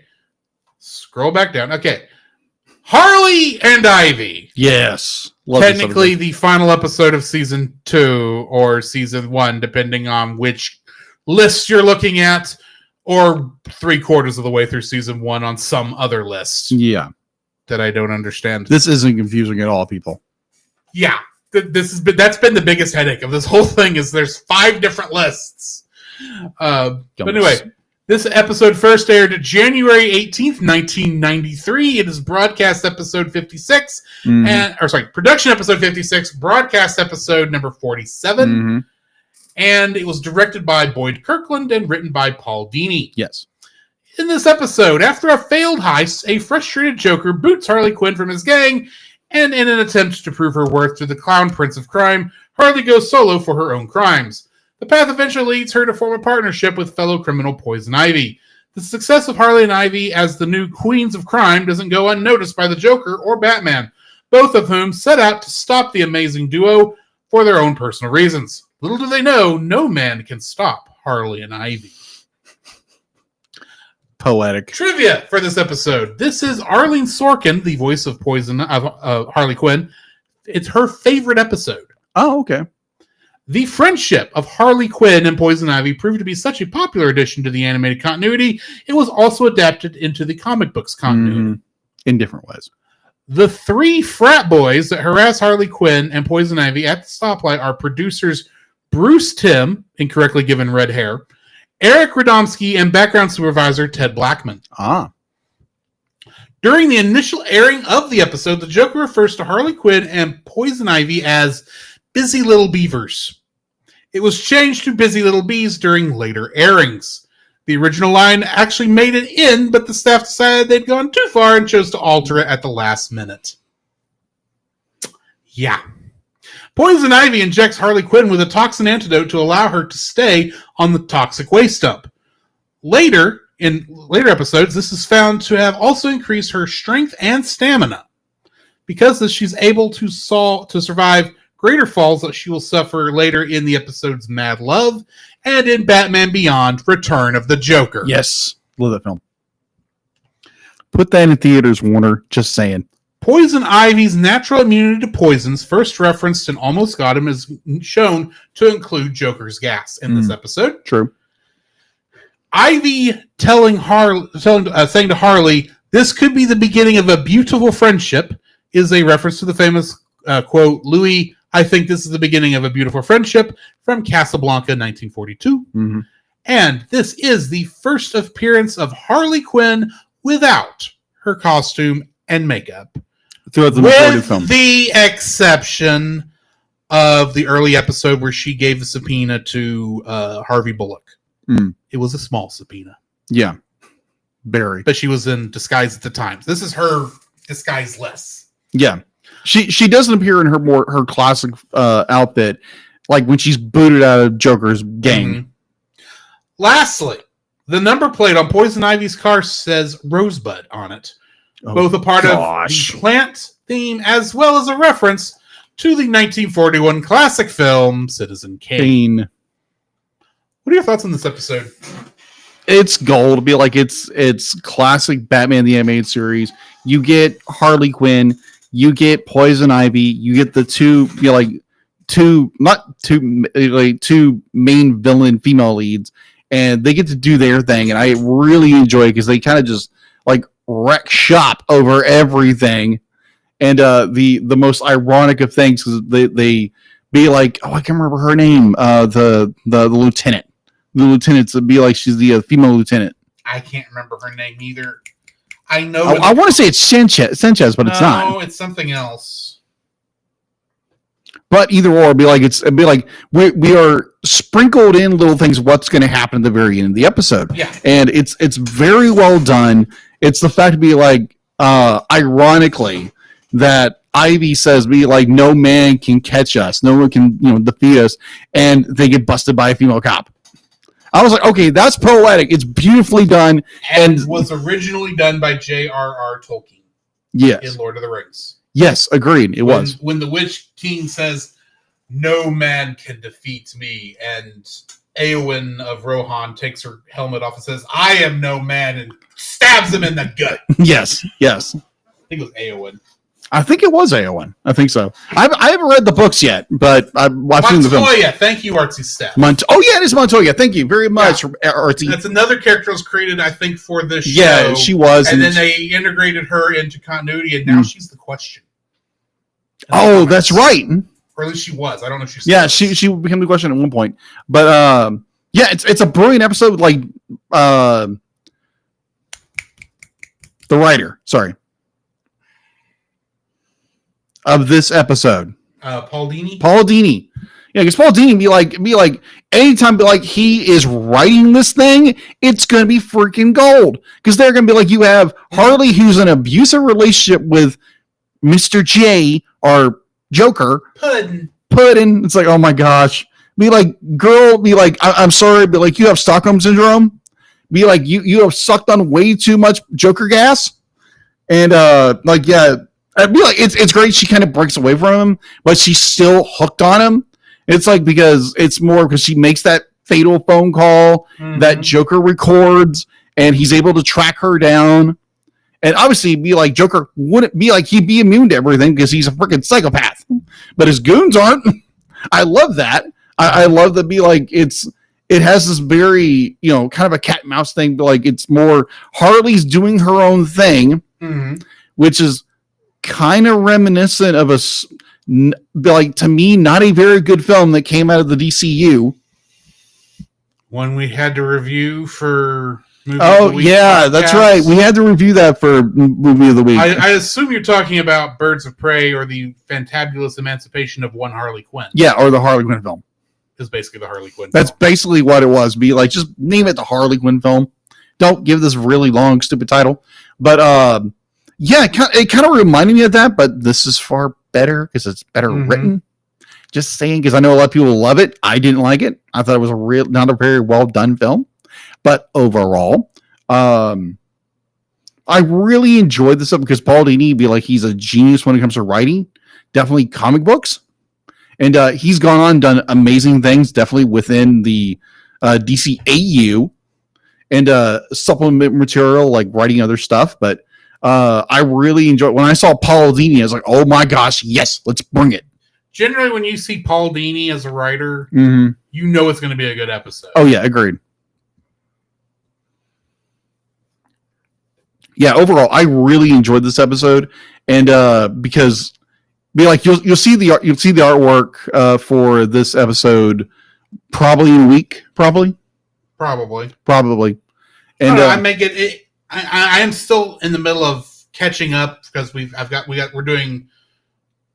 I'm still catching up from because I had one episode left from before the emergency hiatus. That's right. And I'm getting them edited as fast as I can. It still just takes time. Yeah. So you'll see it eventually. I'll probably put it on socials at some point. Because I was really proud of what the hell they came out. I am aiming to put out Ernest and Celestine tomorrow night. Oh, okay. Before I go live on the stream, which Artsy collabed with me for the art. She did an amazing job. Literally, I think I just got a few little things to do on that before I go up, and then probably Saturday I'll work on getting this episode done. So, but overall, it's a fantastic episode. I love it. I don't know. There's some things I want to say, but I'm not going to say here. But I really, really enjoy this episode. It's top notch. Batman the Animated Series, because obviously Batman's in it, but it's primarily just it's Joker and it's Harley and Ivy, and I really, really enjoy that. Not to say anything about the Harley Quinn TV or not, because it wasn't that good to me. Some people liked it, but some people really enjoy it. I didn't like it. I haven't watched it, so I can't say one way or the other. I just had a feeling I wouldn't like it. Let's just say it'll kick you in the teeth. And the clips I've seen make me think I'm not going to like it. So. No, you probably won't. My thoughts on this episode. Yeah. Here's a fun little fact. When I was a kid, I hated this episode. Really? I don't know what it was when I was a kid. It's like this was the one that turned me off. Or not say turned me off. It pushed me back for the first time I saw it from Batman, the animated series. Okay. Granted, I say push me off of my. It's one that knocked my excitement level down. Okay. But there were other shows that were on at the same time, and let's face it, my Sundays, my Thursdays. Thank you, Arthie. My weekdays and Saturday mornings, a lot of time was spent on Fox Kids, which is where this aired. That is fair. So it's not like I didn't keep watching episodes, but I remember not looking forward to this episode when I saw it on the list because I just remember not liking this episode. I am not going to fight people who like this episode. I still, because this is a very well made episode. It's just, I don't like the Harley Ivy relationship personally. Okay. And I can't give you a good reason as to why, other than I know that in some continuities it goes a little deeper than I prefer. Yeah, agreed. And maybe just seeing that before I was old enough to understand that is maybe what turned me off the first time. I don't know. Okay. But yeah, this is still a well done episode. I really feel bad for Harley for most of it because she's still got it bad for Miss Sajid. Yeah, she's torn. But at the same time, she knows she's in a bad relationship. I mean, she is still a therapist. Yes. A certified therapist. Yeah, she is. She diagnosed herself, so she's probably well aware that this is unhealthy, but she doesn't care. So I feel sorry for her in that sense.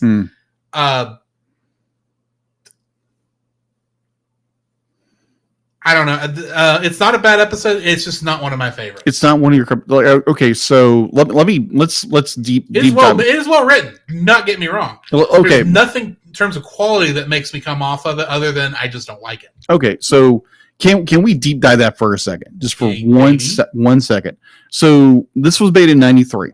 Yeah. So I would have been 7. You've been 7 years old. So my thought was, now correct me if I'm wrong. Please correct me if I'm wrong. If I'm wrong, please let me know. Okay. So I'm thinking 7 years old, be like it's a girl episode. Yeah. So I'm thinking like, okay, so could be it could be. It could be a little bit of, it's a girl-centric episode. I didn't sign up for a girl-centric episode. There we go. Batman that doesn't seem to fit. Why would you do that? And I will admit, at the time, like anything that was girly, I kind of stayed away from because that just wasn't what I watched. Right. And girls at that age, cooties, no. Cooties, yeah. Cooties, no, get away from it. It's that sort of thought process. Right. And I'll admit that's probably what put the bad taste in my mouth originally. And that's what it comes down to, is I just have a bad taste in my mouth from when I first saw this as a kid, and it's stuck with me. Okay, that's what I thought. I wanted to just diagnose it. It is not me not liking this episode is completely unfair for the quality of the episode and for a review, because it's not a objective thought on it. Because objectively, it's a well-made episode. It's well-written. It's a good episode. Mm-hmm. I just don't like it. Okay, fair enough. That's what it comes down to. I just don't like it. I don't have to have. It's an irrational not like. That is fair. I don't hate it. I just don't like it. And that is completely, utterly fair. Yeah. So I want to go on to the next one, which is a little more interesting to me, though not as well written. All right. Blind as a Bat. First aired February 22nd, 1993. It is production episode 59, broadcast episode 54. Yes. It was directed by Dan Reba and written by Len Wein and Mike Underwood. Okay. In this episode, in the course of stealing a high-tech military aircraft called the Raven, the Penguin injures Bruce Wayne, causing temporary blindness. But Batman refuses to sit back while the Penguin holds the city hostage and dons an experimental headset that will allow him to see while the battery holds out. In an intense sky battle that ends with a crash landing, Batman manages to foil the Penguin's scheme, but his faltering gear leaves him blind once more, attempting to hear his way through a violent confrontation with a muscle-bound goon and ultimately the Foul Fiend himself. Getting into the cast for this one, fun fact, it's the same goons and the same actors playing those goons as in The Mechanic. Oh, okay. Trivia for this episode. This is the final episode in which the Penguin is the main antagonist. Boy, he really did not have a lot of antagonistic roles in this show. You notice that? What was that? Sorry? This is the final episode where the Penguin's the antagonist. Oh, okay. Think about it. Hmm. The first episode was I've got Batman in my basement, Mm-hmm. in which he was a chump in that one. Yeah, he was very much a chump. Was. Yeah, he was. The second one was a lot better. I don't remember which one it was, but it was a lot better. Okay. Then there was the mechanic, Mm-hmm. and then this episode. That is fair. He doesn't really get a lot of villain episodes. He did have that one episode where he partnered up with Joker and Two-Face to bid against Batman's identity. Okay. But, Yeah. After this episode, after the season, when the revamp emerged, Penguin became reformed, although Batman occasionally questioned him about other crimes of which he had knowledge. Hmm. In this episode, Penguin deduces that the Batwing must carry a cloaking device identical to the Raven's, but somehow doesn't know to make the connection between Wayne Enterprises and Batman. They never do. Lastly, Diana Muldaur and John Delancey were cast members on Star Trek The Next Generation. Okay. Delancey was the recurring antagonist Q. Oh, okay. And Muldaur replaced Dr. Beverly Crusher in Season 2 as Dr. Pulaski. Of course. During the series run, Mulder and Delancey's respective characters never encountered one another. Additionally, Delancey appeared when Arlene Sorkin, who played Harley Quinn in the last episode, played against her in the soap opera Days of Our Lives. Oh, okay. What are your thoughts on this episode? This will be like I love the fact to be like you can be like you put Batman in a different situation where he can no longer use the sight, so he has to use the other senses. And obviously he's using tech the first in order to continue his crusade. But when that fails, he has to rely on his other senses. Yes. And be like, and again, a guy who had trained for 10 years to hone every sense of his body, it would make sense that by the end of it, he would tune into his other senses and become kind of a daredevil kind of like character that is able to predict what's going on just by sound. And I love the fact the pun of blind as a bat. I love that. Of just the role of, you know, the what's the word I'm looking for? Not the pun of the word, but more of the what is that? What is that word? Word. Illusion. Yeah, more the illusion of the word. I love that. Be like, because a lot of like they use a lot of illusion in all the title cards and everything. I really enjoy it, and because obviously Batman or Bruce Wayne is very determined to be like, I'm not going to let this stop me. Be like, I'm going to use this technology that he gets. What's her name? I'm terrible with names. Pulaski is the only name that's coming to my mind, but that's not the character. No, name. It's she was in an episode She's in a couple episodes because she's the only doctor that really knows who Bruce. Yeah, Doctor. Because she was in one just a couple weeks ago. Yes. Anyway, I know what you're talking about. Yeah, either or. Because I like when they involve different characters that are in on the Bat secret. Like it's a good episode. I enjoy it. I'd be like maybe not as much as Harley and Ivy, but it's a good episode. I'd be like you get the Batwing. Like Batwing gets not demolished, but it gets wrecked. Yeah. And I love the idea of like the like he like Batman uses technology. Well, obviously because it's the most relatively available thing to him to allow him to see, but at the same time it's more, I keep thinking back to you've trained 10 years to be honed completely 100% with your senses and become this master of everything, but yet you use technology to solve an issue which you could have just done a Daredevil in a way, just honed in his other senses. But be like, I enjoy the episode overall because he eventually does kind of like start to realize his full potential within his other senses. Yeah. And I really enjoy that aspect of this episode. You? Here's my question. This is the second time that we've had what I would call a form of either of VR. In this case, it's actually AR because it's augmented reality, not virtual reality. Yeah. And we're still using black and red. Yes. as our main color scheme to denote that it's not the regular one. So it's a Virtual Boy. Before the Virtual Boy, which happened last time too. Yes. It's like, why are you predicting that we're going to blind everybody with red and black lights for these graphics? It throws me, but that's what it's doing when you get right down to it. Fair. No, this is a good episode. It is a nice allusion to being for a bat, which technically a bat isn't blind. It's just got very poor eyesight. And you use a lot more radar than anything. Right. Well, I mean, it's actually when there is light, it actually can see. But because it's mostly a nocturnal creature, it uses the echolocation to really see where it's to keep up where it's going. So Batman using that as a thing is interesting, and of course, it makes sense that he's not going to let something like being blind hold him down. Mm-hmm.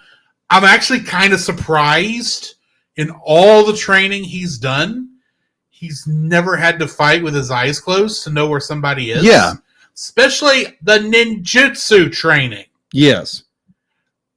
Which I need to go back and watch those 2 episodes. Or not, it wasn't ninjutsu training. It was Asian martial arts of some kind. Yeah.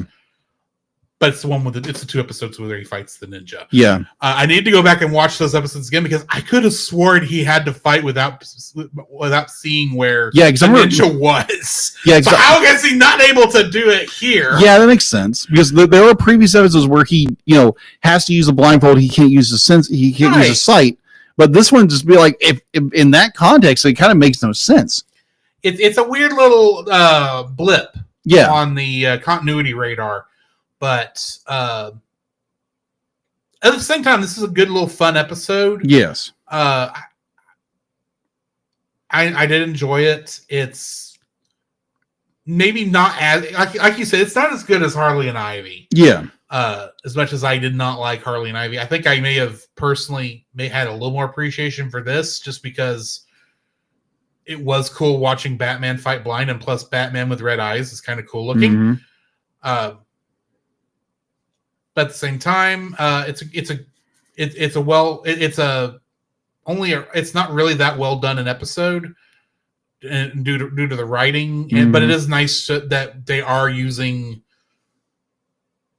the characters that they should be pulling from for this. Yes, because it makes sense that he wouldn't go to a hospital. They don't want Bruce Wayne being blind to make it on the news. Because then if someone figures out that Batman is also blind, it doesn't take much to put 2 and 2 together. That is true. So there's logical stuff in this, but at the same time, it's like this is a very simple episode. I think is the biggest issue. It's not very deep or complex. And if we're being honest, it's not very action heavy either.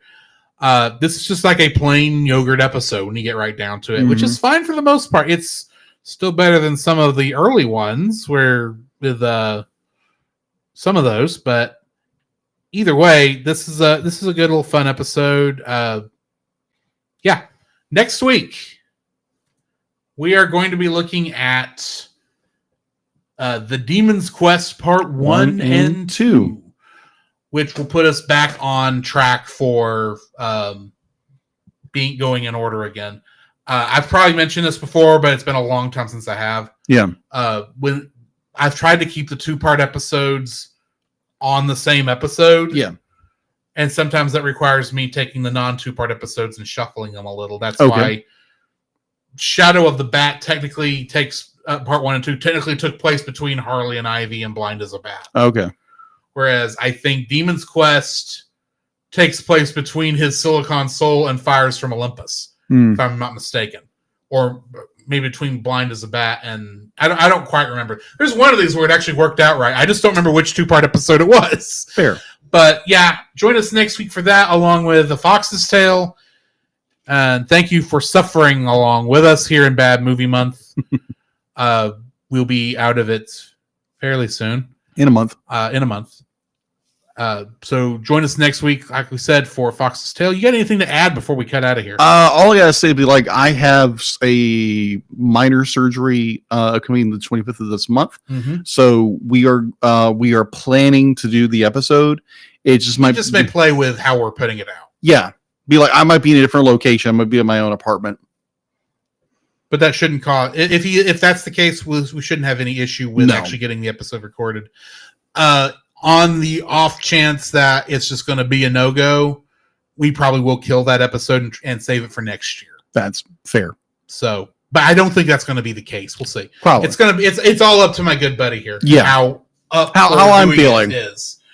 Which, considering the type of surgery it is, from what I understand, it could be in and out, and you don't, and it won't wear you out too much. But I don't actually know. Yeah. Either way. Yeah. In the meantime, this has been Drew. This is Jacob. And we'll catch you in the next frame. To follow Jacob and Drew's individual internet exploits, check out the Linktree links in the show notes. You can email us at thecellcastpodcast@gmail.com. Follow us on Twitter or X at @cast_cell. Follow our Facebook page, The Cellcast Podcast, and join our Facebook group, The Cell Nation, our YouTube channel, Cellcast, and our Rumble channel, The Cellcast Gaming. You can join us every Friday night at 7 p.m. Central for our live recordings of our episodes on Twitch, Facebook, YouTube, and Rumble. You can also join Drew on those same streaming channels on Tuesday nights at 8 p.m. Central for gaming streams. You can listen to our podcast on Apple Podcasts, Spotify, or anywhere else fine podcasts can be downloaded from. Please rate and review us where you found us. Our theme song is Drop and Roll by Silent Partner. Our bad movie theme is It's Party Time by Gregory Snegoff, with additional audio from the film Titanic: The Legend Goes On. And remember, that's Cell with a single L.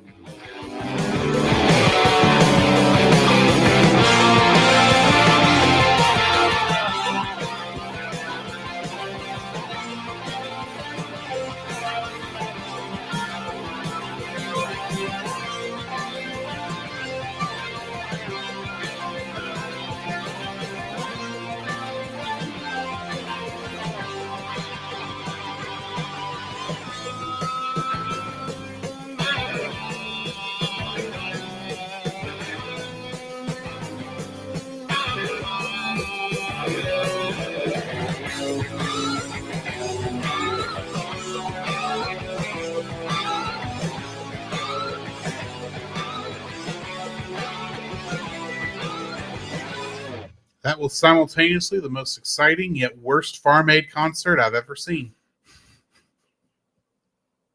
At least it wasn't as bad as Woodstock 99. I don't know. I wasn't there. It was a train wreck. Let's say that. And that's the end of the episode, guys. Yeah. Thank y'all for joining us.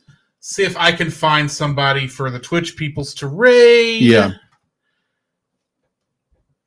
We got done right at 10 o'clock, so we're not exactly in bad shape. Hopefully, if everything goes the way we would like it to, we'll be back to our normal schedule starting this Friday. Yes. Lord willing. Yes.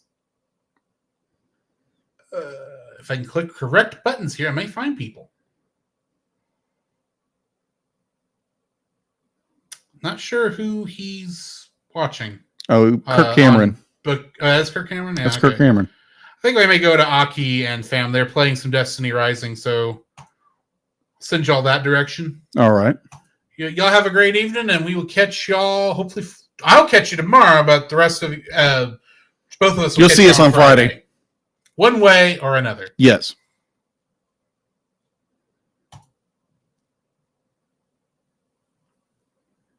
Okay. And in stream.